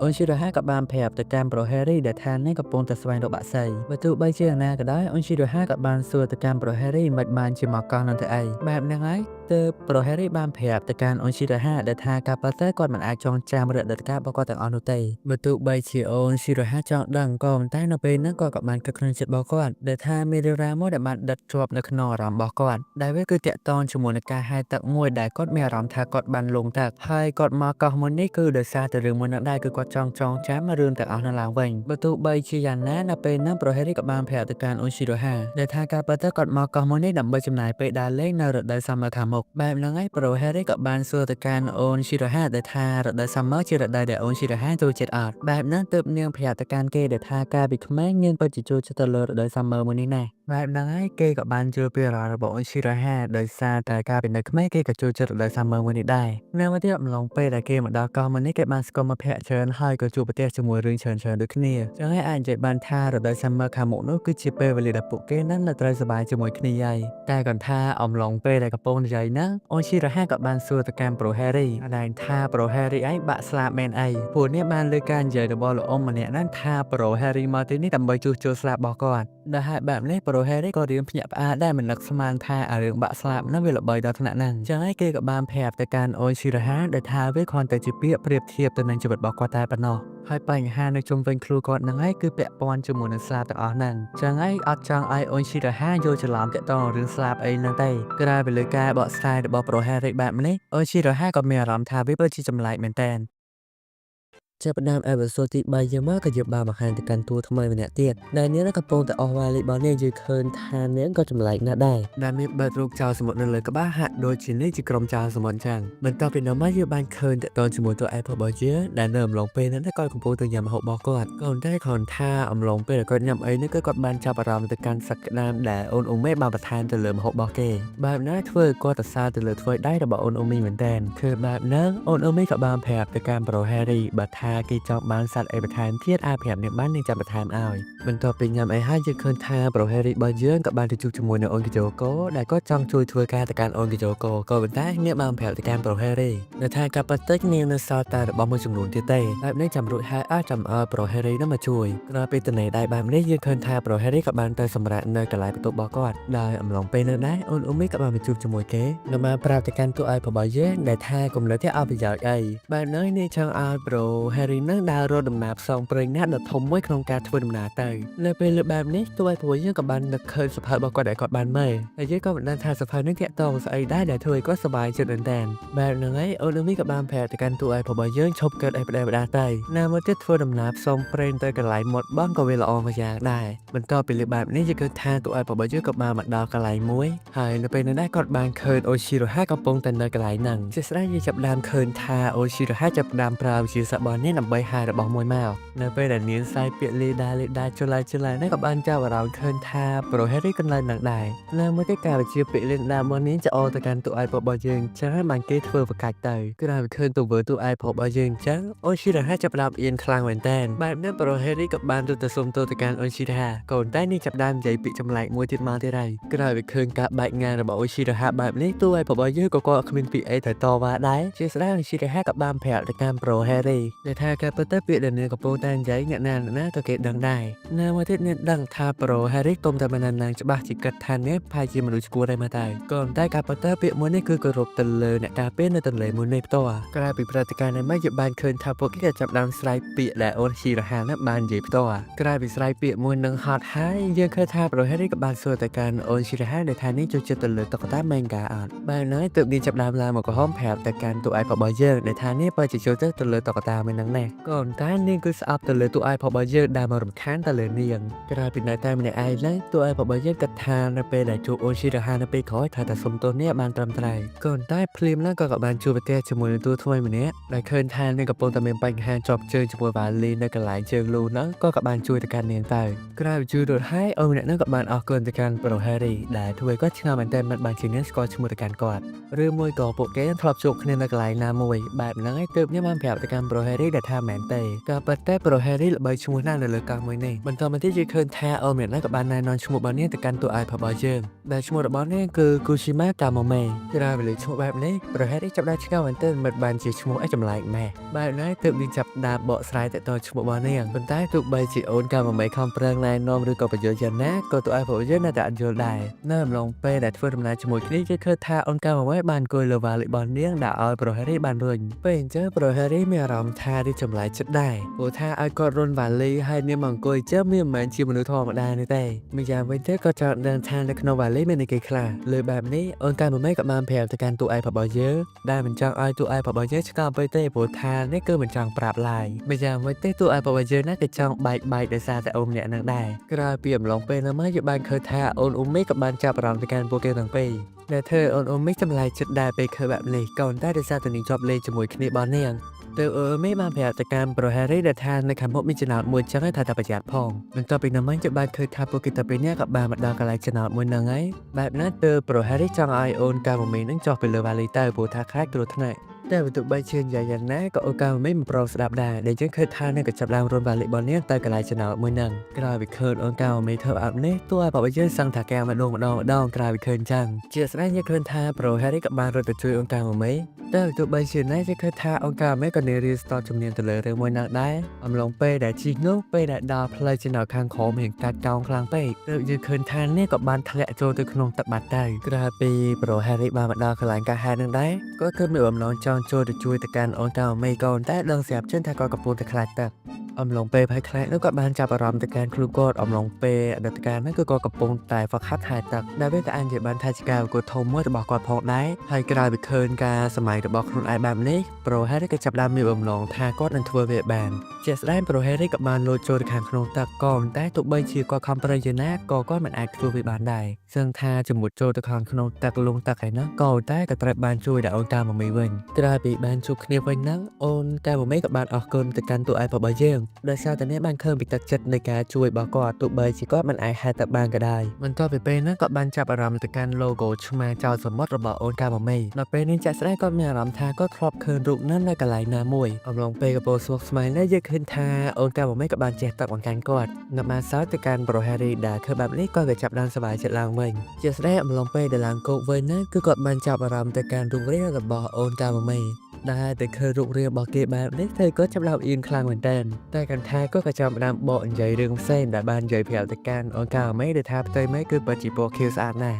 ់ក្រៅពីបែបនេះអូនកាម៉ូមីក៏បានប្រាប់ទៅកាន់ទូឯរបស់យើងដែលថាការពិតទៅគឺនាងធ្លាប់នៅកោះនេះពីមុនកាលពីនៅក្មេងហើយនៅក្នុងថ្ងៃនោះដែរគឺនាងត្រឡប់មកវិញដោយសារតែនេះចោលរំលឹកអនុស្សាវរីយ៍ការនៅក្មេងរបស់នាងណាមួយទៀតវាក៏ចិត្តដល់រដូវសាមឺដែរតែបើទោះបីជាណាអូនកាម៉ូមីក៏ចង់ដឹងថាប្រូហេរីមកកោះនឹងធ្វើអីបែបហ្នឹងហើយប្រូហេរីក៏ចាប់ដើមកើតខ្លួនចិត្ត ចិត្តរបស់គាត់ដែលថាគាត់មិនទាន់ដឹងថាគុំរបស់គាត់យ៉ាងម៉េចទេពិតប្រាកដចឹងហើយទើបអូនតាមមិនបានទីចិត្តរបស់ប្រូ Harry ដែលថាគេមកទីនេះប្រហែលជាដំណើរផ្សងព្រេងធំមួយហើយដោយលើការនិយាយរបស់គាត់មកមិនបែបនេះប្រូ Harry ក៏បានប្រាប់ទៅកាន់នាងដែលថាប្រហែលជាអញ្ចឹងហើយក៏ប៉ុន្តែគាត់មិនសូវជារំពឹងឲ្យខ្ពស់នោះទេព្រោះថាកង់មកនេះទូកណាស់មិនដឹងថាទៅផ្សងព្រេងនៅកន្លែងណាឡើយក្រៅពីលើបែបនេះអូនកាមេក៏បានអស់ដៃប្រូ Harry ដើម្បីទៅជាមួយនាងដើម្បីស្វែងរកកន្លែងផ្សងព្រេងហ្នឹងជាក់ស្ដែងតែពួកគេដើរយូរហើយក៏មិនទាន់ឃើញអាកន្លែងផ្សងព្រេងហ្នឹងទេទើបប្រូ Harry នឹងបានសួរទៅកាន់អូនកាមេការបានដល់តែក៏ថាអំឡុងពេលនោះដែរក៏បានចាប់អារម្មណ៍ទៅកាន់អូន Shiraha កំពុងតែលាក់ពួននៅកន្លែងមួយក្រៅពីដឹងថាប្រូ Harry នៅក្រោយខ្លួននាងចេះយើងឃើញថាអូន Shiraha ចាប់ផ្ដើមភ័យមែនតើបែបហ្នឹងប្រូ Harry ក៏បានសុំទោសទៅកាន់អូន Shiraha ដោយសារតែរឿងតាក់ទងទៅនឹងកន្លែងបឹងទឹកមិញហ្នឹងតែក៏កញ្ចោតនឹងដែរថាអូន Shiraha មកកន្លែងនេះធ្វើអីជាស្ដែងទៅអំឡុងពេលលើបែបនេះអូន Shiraha ចង់ប្រាប់រឿងមួយទៅកាន់តួឯករបស់យើងតែគេក៏បានគិតថាអូន Shiraha មកទីនេះប្រហែលជាចង់ទិញអីមួយយ៉ាងហើយជាស្ដែងអូន Shiraha ក៏បាននិយាយពីអលឹកដែរធ្វើឲ្យប្រូ Harry គិតថាអូន Shiraha ចង់ញ៉ាំអលឹកឲ្យមើលទៅគាត់នឹងទៅទិញនំអលឹកដើម្បីយកមកឲ្យនាងហើយក្រោយពីឃើញប្រូ Harry ធ្វើបែបនេះធ្វើឲ្យអូន Shiraha អស់សង្ឃឹមខ្លាំងមែនទែននេះក៏បានដើរចេញទៅបាត់ទៅត្រង់កន្លែងនោះអញចាំបានថាអូន Shiraha ប្រហែលជាមានអាកំបាំងអីមួយហើយជាស្ដីអង្គការមេក៏បានមកជួបជាមួយនឹងប្រូ Harry ដែលបានប្រាប់ទៅកាន់ប្រូ Harry ដែលថានេះមិននឹកស្មានសោះដូចថាគេស្គាល់ជាមួយអ្នកស្រីហ្នឹងភ្លាមៗឡងពេលដែលឃើញអង្គការមេអញ្ចឹងក៏បានហត់នំឡើងឲ្យនាងទៅក្រោយពីព្រឹត្តិការណ៍នោះមកយើងបានឃើញថាពួកគេទៅពីរនាក់ក៏បានមកដល់សាលាមួយចឹងហើយទៅអង្គការមេចាប់ដើមផ្លោះដំបងដើម្បីចូលទៅក្នុងសាលាហ្នឹងម្យ៉ាងវិញទៀតនាងពាក់សពោថៃពេលដែលខ្យល់ប៉ាល់នេះធ្វើឲ្យតួឯករបស់យើងចាប់ដើមអៀនមែនតើក្រៅពីនោះមកបានឃើញថាពួកគេចាប់ដើមធ្វើដំណើរផ្សងព្រេងយ៉ាងច្រើនទៀតរហូតមកដល់ផ្ទះចំណាស់មួយពួកគេក៏បានចូលទៅខាងក្នុងហ្នឹងអំឡុងពេលនោះដែរអូនកាមេក៏ចាប់ដើមរកឃើញរបស់ដែលនាងចង់រកហើយដែលនាងបានយកវាមកទុកនៅកន្លែងនឹងផ្ទាល់អំឡុងពេលដែលចាប់រដូវ Summer ជាមួយមិត្តភក្តិរបស់នាងកាលពីក្មេងម្យ៉ាងវិញទៀតនាងក៏បានបង្កើតទង់ជាតិមួយនៅសភៅអាកាបានដើម្បីឲ្យប្រូ Harry អាននៅផ្ទាល់អំឡុងពេលដែលអានសភៅមួយនោះប្រូ Harry បានចាប់អារម្មណ៍ឃើញថាប្រអប់មួយនេះប្រហែលជាមានរបស់អីសំខាន់ណាស់ទើបគាត់ចង់បើកតែគាត់ថាប្រអប់នឹងជាប់សច្រើនមែនទែនទើបគាត់សួរទៅកាន់អូនកាមេថាអ្នកបានរកឃើញអាកំបាំងអីមែនហើយបលិការនិយាយរបស់តួឯកប្រជើងចែកយើងឃើញថាអូនកាមេក៏ចាប់ដើមបើប្អួយហើយក៏បានហៅប្រូ Harry ឲ្យមកមើលទិដ្ឋភាពនៅកន្លែងនោះដែរក្រោយបែបនេះយើងឃើញថាទិដ្ឋភាពនៅកន្លែងកោះគេពិតជាស្អាតមែនទែនបែបហ្នឹងហើយក៏ធ្វើឲ្យតួឯករបស់យើងបានយល់ថាអ្វីទៅជាអាកំបាំងដែលអូនកាមេចង់និយាយព្រោះថាតាពីដើមគឺគាត់នៅតែខាងក្រោមក៏អត់សូវឃើញទិដ្ឋភាពប្រហែលទេតែបន្ទាប់ពីគាត់បានឡើងមកដល់កន្លែងហ្នឹងគឺគាត់ចាប់អារម្មណ៍ទៅលើកោះនេះស្អាតខ្លាំងណាស់រហូតដល់ពេលល្ងាចយើងឃើញថាពួកគេទៅពីរនាក់ក៏ចាប់ដើមនិយាយគ្នានៅខាងក្រោមវិញម្ដងដែលអូនកាមេក៏បានអរគុណទៅកាន់តួឯករបស់យើងដែលបានធ្វើដំណើរផ្សងព្រេងនៅក្នុងថ្ងៃនេះផ្ទាល់ណាមួយទៀតនាងក៏ចង់លើកដែរថាប្រូ Harry គិតយ៉ាងណានៅក្នុងថ្ងៃនេះសប្បាយអត់ហើយក្រោយពីឃើញថាប្រូ Harry ពេញចិត្តជាមួយការផ្សងព្រេងក្នុងថ្ងៃនេះដែរអូនកាមេក៏បានប្រាប់ទៅកាន់គេដែលថាការពិតទៅគឺនាងមានដំណើរផ្សងព្រេងទៀតចង់ណែនាំទៅកាន់ប្រូ Harry បែបនេះពួកគេទៅពីរនាក់ក៏បានលាគ្នាធ្វើនឹងសិនទៅនៅពេលនៅម្នាក់ឯងបែបនេះប្រូ Harry ក៏បានកើតក្នុងចិត្តរបស់គាត់ថានេះជាដំណើរផ្សងព្រេងដែលគាត់មានអារម្មណ៍ថាស្រស់ស្រាយខ្លាំងព្រោះថាតាំងពីមកដល់កោះមួយនេះគឺមានសថ្ងៃនឹងទេដែលគាត់មានអារម្មណ៍ថាសប្បាយចិត្តពេលនៅជាមួយអង្គការមេបើទោះបីជាណាអំឡុងពេលនោះក៏បានចាប់អារម្មណ៍ឃើញថាអង្គការមេព្រមទៅណែបាត់នោះទេដែលនេះក៏បានប្រាប់ទៅកាន់ប្រូ Harry ដែលថានេះអត់ចង់ទៅម្នាក់ឯងឡើយចង់ឲ្យប្រូ Harry ជួយចឹងហើយគួរតែរុននាងបន្តទៀតទៅអំឡុងពេលរុនអង្គការមេនោះគាត់ក៏បានសួរថាចង់ទៅកន្លែងណាទើបនាងចោលទៅកន្លែងកំពង់ផែដែលធ្វើគាត់គិតថានាងប្រហែលជាត្រឡប់ទៅផ្ទះនាងវិញជាស្ដាអង្គការមេក៏បានប្រាប់ទៅកាន់ប្រូ Harry ថាមិនមែនចឹងទេម្យ៉ាងវិញទៀតអង្គការមេក៏ចង់ដឹងផ្ទះរបស់ប្រូ Harry នៅកន្លែងណាដែរដែលគាត់នៅជាមួយបងស្រីម្នាក់មានឈ្មោះថាកយ៉ូកូនឹងឯងបែបណាអូនកាមេគិតថានាងរំខានទៅកាន់ប្រូ Harry បានទៅផ្ទះគេទេព្រោះថាទីតាំងដែលគេទៅនេះគឺខុសពីកន្លែងផ្ទះរបស់គេក៏ប៉ុន្តែប្រូ Harry បានគិតចឹងនោះទេបែបហ្នឹងហើយទើបនាងបានច្អល់មុខទៅកាន់ប្រូ Harry បានប្រាប់ទៅកាន់គេដែលថាគេពិតជាមនុស្សល្អមែនចឹងហើយយើងឃើញថាពួកគេទៅពីរនាក់ក៏រៀនចាប់ដើមស្និទ្ធស្នាលជាមួយគ្នាកាន់តែខ្លាំងចាប់ផ្ដើមអេពីសូតទី4មកយើងបានឃើញតកតងជាមួយនឹងអង្គការម៉ូមីដែលពេលហ្នឹងនាងចាប់ផ្ដើមនិយាយតកតងជាមួយគម្រោងការរបស់នាងជាមួយនឹងក្មេងផងម្នាក់ណាមួយទៀតអំឡុងពេលដែលនាងកំពុងតែនិយាយតកតងជាមួយកំណប់ដែលនៅកោះមួយហ្នឹងយើងឃើញថាមានក្មេងៗជាច្រើនទៀតចង់ចូលរួមក្នុងដំណើរផ្សងព្រេងមួយហ្នឹងដែរបន្ទាប់ពីនោះមកយើងបានឃើញតកតងជាមួយអង្គការមីនាងកំពុងតែអង្គុយលើវ៉ាលីរបស់នាងណាមួយទៀតតួឯករបស់យើងក៏បានទៅជួបគ្នាជាមួយនឹងអង្គការមីដែរដែលធ្វើនាងក៏សប្បាយចិត្តក៏ប៉ុន្តែតួឯករបស់យើងនេះបែរជាចាប់អារម្មណ៍ទៅកាន់កន្លែងរបស់អង្គការមីទៅវិញបើទោះបីជាណាអង្គការមីក៏ បានប្រាប់ទៅកាន់ប្រូហេរីដែលថានៅក្នុងប្រអប់នេះក៏មានអាកបាំងនៅកោះមួយហ្នឹងប៉ុន្តែទោះបីជាណាគេមិនទាន់អាចបើកបានទេដោយសារតែត្រូវការសោជាមួយសិនម្យ៉ាងវិញទៀតការពីគេនៅក្មេងហ្នឹងក៏ចែកសោគ្នាម្នាក់មួយដើម្បីយកទៅលាក់រៀងៗខ្លួនហើយបែបណាសូម្បីតែអូនកាមមីក៏នាងមិនដឹងថាសោទាំងអស់នោះណាដែរក៏ប៉ុន្តែគ្រាន់ថាអូនកាមមីគឺនាងមានសភៅមួយក្បាលនេះចឹងហើយសភៅមួយហ្នឹងគឺគាត់ត្រាតាក់ទងទៅនឹងសោទាំងអស់នោះបានលាក់ទុកទោះបីជាណាប្រូហេរីបានដឹងយ៉ាងច្បាស់ដែលថាអូនកាមមីនេះគឺជាមេគេអញ្ចឹងតើបានខ្ជិលណាស់សូម្បីតែវ៉ាលីក៏ឲ្យគាត់ជួយរុញឲ្យដែរនៅពេលលើការនិយាយរបស់តួឯកយើងចឹងអូនកាមមីក៏រៀងខឹងណាស់ដែរទោះបីជាណាប្រូហេរីក៏គាត់មានចម្ងល់មួយសួរទៅកាន់អូនកាមមីអដែងថាអូនកាមមីបានទៅដល់កន្លែងសម្ងាត់មួយហ្នឹងហើយបែបហ្នឹងឯងទើបគាត់ចង់ដឹងថាអាក៏បានគឺជាអេបើវកាទៅប្រាប់គាត់មកមិនបាច់ចាំទៅដើររកអីញញ៉ៃនោះទេក៏ប៉ុន្តែអូនកាមមីមិនព្រមប្រាប់នោះទេបែបហ្នឹងឯងនាងក៏ចាប់ដើមបើកមើលសភៅដើម្បីស្វែងរកកូនសោទាំងអស់ហ្នឹងជាក់ស្ដែងតែសោដំបូងហ្នឹងគឺគេបាននិយាយតាក់ទងជាមួយនឹងពាក្យម្យ៉ាងដែលត្រូវបានគេហៅថាកានតេចឹងហើយទើបតួឯកបបិជបានប្រាប់ទៅកាន់អូនកាមមីដែលថាពាក្យថាកានតេនេះគឺតាក់ទងជាមួយនឹងសមុទ្រនៅពេលលើកបែបនេះអូនកាមមីក៏បាននាំគេមកដល់នៅក្នុងកន្លែងអាងទឹកនៅសាលាដែលគេថាពាក្យកានតេនេះវាតាក់ទងនឹងសមុទ្រចឹងប្រហែលជានៅកន្លែងអាងទឹកហ្នឹងហើយបើទោះបីជាណាអំឡុងពេលដែលគ្មានស្អីនៅកន្លែងអានទឹកហ្នឹងប្រូហេរីក៏បានកើតខ្លួនចិត្តគាត់ម្ដងទៀតព្រោះថាពាក្យកានតេកានជីននេះក៏វាតាក់ទងជាមួយនឹងព្រះដែរចឹងគឺមានន័យថាប្រហែលជាកូនសៅម្នាក់យកទៅលាក់នៅកន្លែងរូបសំណាកព្រះហើយមកទៅតែគ្រាន់ថាពាក្យកានតេវាតាក់ទងនឹងសមុទ្របែបហ្នឹងក៏មានន័យថាវាក៏អាចនៅកន្លែងកំពង់ផែដែរនៅអំឡុងពេលដែលពួកគេមកដល់ប៉មកន្លែងរបស់អូនទូស៊ូម៉ាគីហ្នឹងប្រូហេរីក៏បានណែនាំអូនកាមមីឲ្យទៅកាន់អូនទូស៊ូម៉ាគីបានស្គាល់តែគាត់ថាគាត់និយាយលក្ខណៈ style ប៉ប៉ែហើយបែបហ្នឹងក៏ធ្វើឲ្យអូនកាមមីក៏រៀនខឹងតិចដែរនៅអំឡុងពេលកំពុងតែស្គាល់គ្នាហ្នឹងពួកគេបានចាប់អារម្មណ៍ឃើញថាអូនទូស៊ូម៉ាគីកំពុងតែសម្អាតនៅកន្លែងហ្នឹងចឹងហើយប្រូហេរីជាមួយនឹងអូនកាមមីក៏ចាប់ផ្ដើមជួយទៅកាន់អូនទូស៊ូម៉ាគីអំឡុងពេលសម្អាតនៅកន្លែងវាខ្សាត់ហ្នឹងពួកគេក៏ចាប់ផ្ដើមនិយាយតាក់ទងទៅនឹងរឿងកូនសៅក៏ប៉ុន្តែអូនទូស៊ូម៉ាគីមិនបានឃើញអីនោះទេចឹងហើយទើបអូនកាមមីគិតថាកូនសៅហ្នឹងប្រហែលជាលេចចូលសមុទ្របាត់ហើយមើលទៅក្រោយពីណាមកជាបានឃើញតាក់ទងជាមួយពួកគេបានញ៉ាំអីនៅខាងក្រៅនៅអំឡុងពេលកំពុងគិតពាក្យកាយតេកាយឈិនហ្នឹងគាត់ក៏បានចាប់អារម្មណ៍ថាវាតាក់ទងជាមួយនឹងព្រះដែលគេគោរពបូជាខ្លាំងហើយបែបហ្នឹងឯងទើបប្រូហេរីជាមួយអូនកាមេទៅដល់កន្លែងមួយហើយជាក់ស្ដែងតែពួកគេពិតជារកឃើញកូនសៅឯហ្នឹងមែនបែបហ្នឹងឯងទើបធ្វើឲ្យអូនកាមេឆ្ងល់មែនទែនមិនបានជាប្រូហេរីដឹងច្បាស់យ៉ាងនេះបែបហ្នឹងទើបប្រូហេរីបានប្រាប់ទៅកាន់នាងដែលថាពាក្យកាន់តេនេះវាអាចសេបានច្រើនណៃណាមួយទៀតពាក្យកាន់តេដែលគេសេនៅក្នុងសភៅហ្នឹងគេតាក់ទងជាមួយចដាក្រោយបានកូនសៅនឹងហើយរហូតដល់ពេលល្ងាចយើងឃើញថានេះពិតជាអរគុណទៅកាន់ប្រូហេរីខ្លាំងមែនទែនបន្ទាប់ពីជួបដល់កំពង់ផែវិញហ្នឹងពួកគេក៏បាននិយាយគ្នាដែលថាថ្ងៃស្អែកចាំជួបគ្នាទៀតណាមួយទៀតបើទោះបីជាថ្ងៃស្អែកយើងរកមិនឃើញកូនសៅក៏នៅមានថ្ងៃស្អែ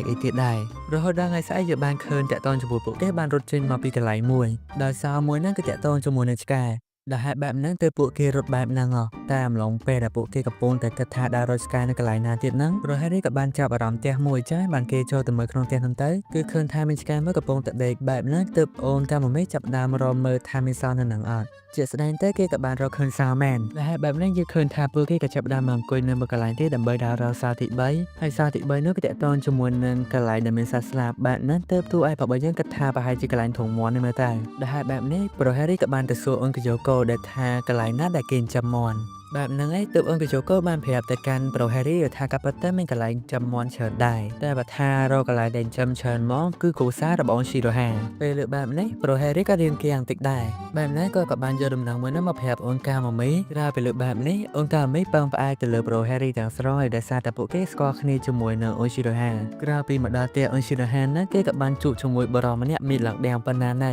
បែបហ្នឹងគេក៏បានប្រាប់ទៅកាន់បរិមម្នាក់ហ្នឹងដែលថាគេហ្នឹងគឺឈ្មោះហារីដែលមករកអូនស៊ីរ៉ូហាបែបហ្នឹងจะឃើញថាគាត់មិនសូវជាសប្បាយចិត្តនោះទេនៅពេលដែលឃើញគេមករកកូនស្រីរបស់គាត់បែបនេះចឹងហើយលោកអ៊ំណារូសេក៏បានសួរទៅកាន់ប្រូហេរីដែលថាត្រូវនឹងឯងជាមួយនឹងកូនស្រីរបស់គាត់នៅពេលឃើញមិនសួរហ្នឹងអូនកាមេក៏បានប្រាប់ទៅកាន់លោកអ៊ំណារូសេដែលថាពួកគេថាជាមិត្តភក្តិរបស់អូនស៊ីរ៉ូហាក៏ប៉ុន្តែលោកអ៊ំណារូសេក៏បានប្រាប់ទៅកាន់ពួកគេដែលថាអត់ឲ្យពួកគេនឹងជួបជាមួយកូនស្រីគាត់ទេទៅឆ្ងាយទៅបន្ទាប់ពីណាមកយើងបានឃើញថាអូនកាមេក៏បានសួរទៅកាន់ប្រូហេរីដែលថាប្រូហេរីក៏ហក់នាងឯងដែលថាត្រូវគ្នាជាមួយអូនស៊ីរ៉ូហាទោះបីជាណាក៏ដោយប្រូហេរីក៏បានប្រាប់ទៅកាន់អូនកាមេដែលថាការពិតគាត់ស្គាល់ជាមួយអូនស៊ីរ៉ូហាមែនប៉ុន្តែគាត់មិនដែលដឹងថាមានណាគេនៅក្នុងផ្ទះនាងខ្លះនោះទេតែគាត់ថានៅអំឡុងពេលហ្នឹងនាងបានចាប់អារម្មណ៍ទៅកាន់ក្មេងស្រីម្នាក់ ដែលនេះបានពេលឯកសន្តានសាលាចឹងហើយទើបមានគិតថាប្រហែលជាត្រូវពេលឯកសន្តានសាលាទើបគាត់គិតថាជាមិត្តភក្តិរបស់អូនស៊ីរ៉ាហាចឹងហើយទើបអូនកាមេចង់ឲ្យប្រូហេរីណាទៅដល់រកឯកសន្តានសាលាមកដើម្បីនាងពាក់បែបហ្នឹងហើយជឿឃើញថាប្រូហេរីក៏បានមកជួបគ្នាជាមួយនឹងអូនអេសាន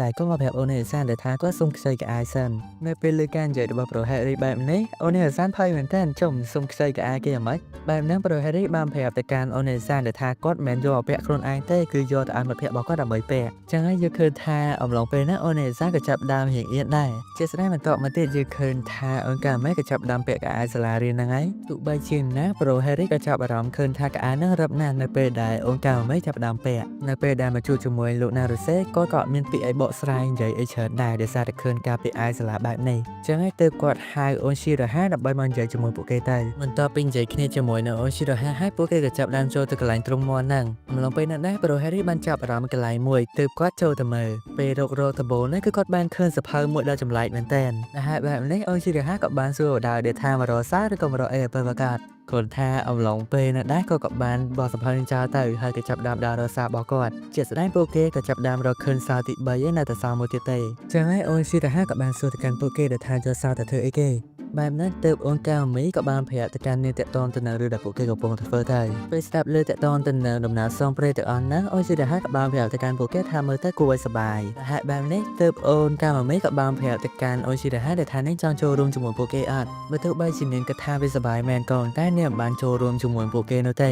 ដល់ពេលល្ងាចហ្នឹងពួកគេក៏បានមកអង្គុយនៅមាត់សមុទ្រមើលសមុទ្រជាមួយគ្នាដែលអូនកាមីក៏បាននិយាយតាក់ទងជាមួយអូនស៊ីរ៉ាហាដែលថានាងមិនសូវយល់ពីអារម្មណ៍របស់អូនស៊ីរ៉ាហាសោះដែលហេតុបែបនេះទើបតួឯកបបយើងបានប្រាប់ទៅកាន់នាងដែលថាកុំខ្វល់ពីអូនស៊ីរ៉ាហាពេកអីចរិតនេះតែប៉ុណ្្នឹងឯងម្យ៉ាងវិញទៀតគឺគាត់បានឃើញថាអូនកាមីមិនប្រយោជន៍ទៅកាន់អូនស៊ីរ៉ាហាបានល្អណាស់ចា៎តែគាត់គិតថាអូនកាមីធ្វើជាមួយគេពិតជាស័ក្តិសមមែនបើទោះបីជាណាអូនកាមីមិនហ៊ានទទួលនោះទេដែលនេះបានប្រាប់ទៅកាន់ប្រូហេរីដែលថាការពិតទៅនឹងចង់ឲ្យមិត្តភក្តិរបស់នាងត្រឡប់មកវិញណាព្រោះហើយអូនកាមីក៏បាននិយាយពីចរិតរបស់នាងដំបូងប្រាប់ទៅកាន់ប្រូហេរីឲ្យបានដឹងដែលថាពីដំបូងនេះជាមនុស្សអ្នកដែលអត់សូវចូលចិត្តនិយាយអីច្រើននោះទេណាមួយទៀតក៏អត់សូវហ៊ានជិតស្និទ្ធជាមួយមិត្តភក្តិរបស់នាងដែរតែគាត់ថាអំឡុងពេលដែលពួកគេធ្វើដំណើរផ្សងព្រេងនាងចេះតែធ្វើចិត្តឲ្យបានស្រួលហើយនៅពេលដំបូងនាងក៏មិនអាចគ្រប់គ្រងមនុស្សទាំងអស់បានដែរក៏តែចេះតែព្យាយាមធ្វើវាទៅម្យ៉ាងវិញទៀតផានទីតូរីស៊ីរ៉ូជីម៉ាហ្នឹងក៏នាងបានមកពីឪពុករបស់នាងដែរនៅអំឡុងពេលហ្នឹងអូនកាមីក៏ចាប់ដើមនិយាយឈ្មោះតាក់ទងទៅនឹងក្មេងៗដែលនាងបានជួបកាលពីមុន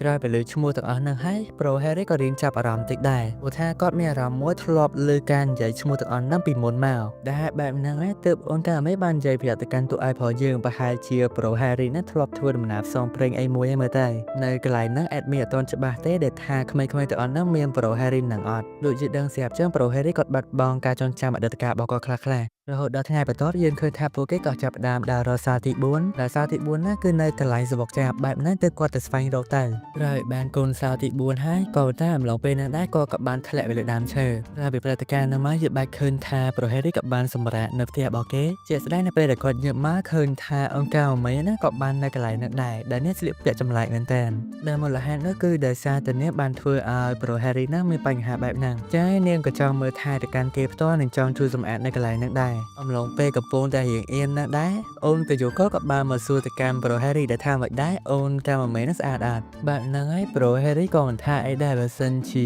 អូនកាមីចង់ជួយធ្វើការនៅកន្លែងហ្នឹងជាក់ស្ដែងយើងឃើញថាអំឡុងពេលហ្នឹងអូនកាមីក៏ចាប់ដើមសម្អាតនៅក្នុងផ្ទះគេហ្នឹងហើយនៅពេលដែលឃើញការខំប្រឹងរបស់អូនកាមីបែបនេះសូម្បីតែអូនអ៊ុំមីក៏រៀងឆ្ងល់ដែររហូតដល់ពេលយប់ប្រូហេរីក៏ចាប់ដើមនោះតាក៏តែអំឡុងពេលហ្នឹងអូនកាមីក៏បានមកសួរគេដែលថាត្រូវការសម្អាតខ្លួនអត់មានអាចជួយបានហើយបែបហ្នឹងធ្វើឲ្យតួឯងប្រូយើងឆ្ងល់មែនទែនចុងគ្រាន់តែនោះទឹកសោះចង់មកជួយគេដែរក៏តែអ្នកបានប្រាប់ទៅកាន់ប្រូហេរីថាមិនបាច់ខ្មាស់អីទេគ្រាន់ថាប្រូឯងនឹងមានពាក់កសែងការពេលនៅខាងក្រោមអីអត់ចឹងហើយប្រូហេរីក៏បានប្រាប់ទៅកាន់អូនកាមីដែលថាគាត់គឺបានពាក្យអីទាំងអស់ដែលហេតុបែបហ្នឹងយើងគិតថាអូនកាមីក៏ចាប់ដើមអៀនទៅកាន់តួឯងប្រូយើងវិញចឹងហើយនាងក៏បានប្រាប់ទៅកាន់ប្រូហេរីដែលថាអីទេចាប់នាងជួយជូតឲ្យក៏បានដែរតែមិនទាន់បានជូតអីផងយើងគិតថាអូនកាមីមិនហ៊ាននោះទេព្រោះថាមិនណាប្រូហេរីក៏បានពាក្យអីការពារឡើយដោយសារតែអៀនខ្លាំងពេកនាងក៏បានចាក់ចេញពីកន្លែងនឹងបាត់ទៅបន្ទាប់ពីព្រឹត្តិការណ៍នេះមកយើងបានឃើញថាអង្គការមេក៏ចាប់ដើមយកសារចាក់ទៅលើហឹបរបស់គេពេលដែលបានផានទីមកវិញហ្នឹងយើងឃើញថាអង្គការមេចាប់ដើមសប្បាយចិត្តមែនតើព្រោះថាបើសិនជានាងធ្វើតែឯងវាមិនអាចធ្វើរួចនោះទេហើយអ្វីគ្រប់យ៉ាងដែលនាងត្រឡប់មកវិញដូចដើមហ្នឹងគឺដោយសារការជួយរបស់តួឯករបស់យើង ក្រៅពីបែបហ្នឹងហើយប្រូ Harry ក៏មិនថាអីដែរគាត់នឹងក៏បានសួរតេតនទៅនឹងអាកបាំងនឹងចោទដើមមែនតើថាអាកបាំងលើកោះនោះមានអីគេបែបហ្នឹងហើយអូនកាមេក៏បានប្រាប់ទៅកាន់ប្រូ Harry ដែលថារបស់ហ្នឹងគឺធំណាស់មិនមែនទូចនោះទេនៅនេះក៏បានចោលលើកប៉ាល់បែបហ្នឹងប្រូ Harry ក៏បានគិតថាអូគ្រាន់តែអាកបាំងអាប៉ាល់ប៉ុណ្ណឹងទេអីតែមិនតែប៉ុណ្ណឹងទេអូនកាមេក៏បានប្រាប់ទៅកាន់ប្រូ Harry ដែលថារបស់ដែលនាងរកឃើញមិនមែនជាកប៉ាល់ធម្មតាឡើយនៅអំឡុងពេលដែលនាងធ្វើដំណើរឆ្លងកាត់ពីតំបន់មួយទៅតំបន់មួយហើយឆ្លងកាត់រូងភ្នំមួយហ្នឹងក៏បានជួបផ្ទះជាមួយនឹងកប៉ាល់មួយហ្នឹងហើយកប៉ាល់ដែលនាងបានជួបនៅនេះគឺជាកប៉ាល់ចៅសមុទ្រក្រៅពីលើបែបនេះប្រូ Harry សង្ឃថាចង់លោកការចងចាំរបស់គាត់ចេញវិញព្រោះថាវាមិនអាចទៅរួចឡើយដែលមានកប៉ាល់ចៅសមុទ្រនៅលើកោះមួយនេះតែគាត់ថាអង្គការមិនអាចអានថានាងបានកុហកនោះទេពេលដែលនាងបានជួបកប៉ាល់ចៅសមុទ្រនោះគេក៏ដល់ពេលដែលត្រូវត្រឡប់មកវិញម្យ៉ាងវិញទៀតដោយសារតែចោលរដូវ Summer ទើបនាងចាប់ផ្ដើមបង្កើតហឹបមួយនេះឡើងមកដើម្បីអាចចាប់ទុកថាវាជាអាកបាំងនៅលើកោះមួយនេះផ្ទាល់បែបហ្នឹងហើយប្រូ Harry ក៏បានសួរទៅកាន់អូនកាមេដែលថា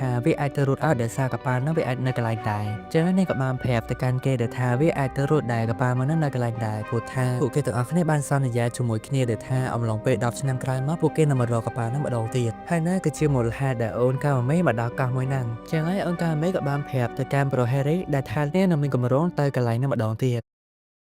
តដោយចាប់ផ្ដើមអេពីសូតនេះមកយើងបានឃើញតកតនជាមួយអង្គការមីជាមួយនឹងគ្នាគេណាបានធ្វើដំណើរទៅកន្លែងមួយនោះរួចហើយនៅក្នុងអំឡុងពេលនោះដែរអង្គការមីក៏ចង់ដាក់ឈ្មោះទៅលើក្រុមរបស់គេហើយឈ្មោះក្រុមគេនោះដែរគឺ High Nico តែគាត់ថាអំឡុងពេលដែលកំពុងតែសប្បាយរីករាយជាមួយនឹងគ្នាណាអូនកាមីក៏បានកំពុងឈៀងដួលតែហើយបែបនេះក្មេងប្រុសម្នាក់នោះក៏បានទៅជួយនាងទៅជាស្ដែងជាឃើញថាការសម័យទាំងអស់មិញហ្នឹងគឺជាការយល់សប្តិរបស់តួឯករបស់យើងបន្ទាប់ពីនឹងខ្លួនឡើងគាត់បានចាប់អារម្មណ៍ទៅកាន់អូនកាមីកំពុងតែដេកលើគាត់ដែលបែបនេះគាត់ក៏បានដាស់អូនកាមីទៅហើយនៅពេលដែលនាងញើបឡើងណាធ្វើឯងណាម៉ែអៀនទៅកាន់ប្រូ Harry ទាំងតែខ្លួនឯងមកដេកជាមួយគេសោះហ្នឹងណារួចពីពេលហ្នឹងមកយើងបានឃើញតកតនជាមួយអូនកាមីនាងបានរៀបចំអ្វីៗរបស់នាងនៅមួយទៀតក៏បានត្រៀមជាមួយមហោជាច្រើនក្នុងការធ្វើដំណើរផ្សងព្រេងជាមួយនឹងតួឯករបស់យើងដែលហើយបែបនេះយើងឃើញថាពួកគេក៏ចាប់ផ្ដើមធ្វើដំណើរតាមផែនទីដែលពួកគេមានអំឡុងពេលធ្វើដំណើរនោះប្រូ Harry បានចាប់អារម្មណ៍ទៅកាន់អូនកាមេពិតជាធ្វើដំណើរយឺតណាស់ដែលហេតុបែបនេះទើបអូនកាមេបានសុំទោសទៅកាន់តួឯករបស់យើងក៏តែគាត់បានដឹងយ៉ាងច្បាស់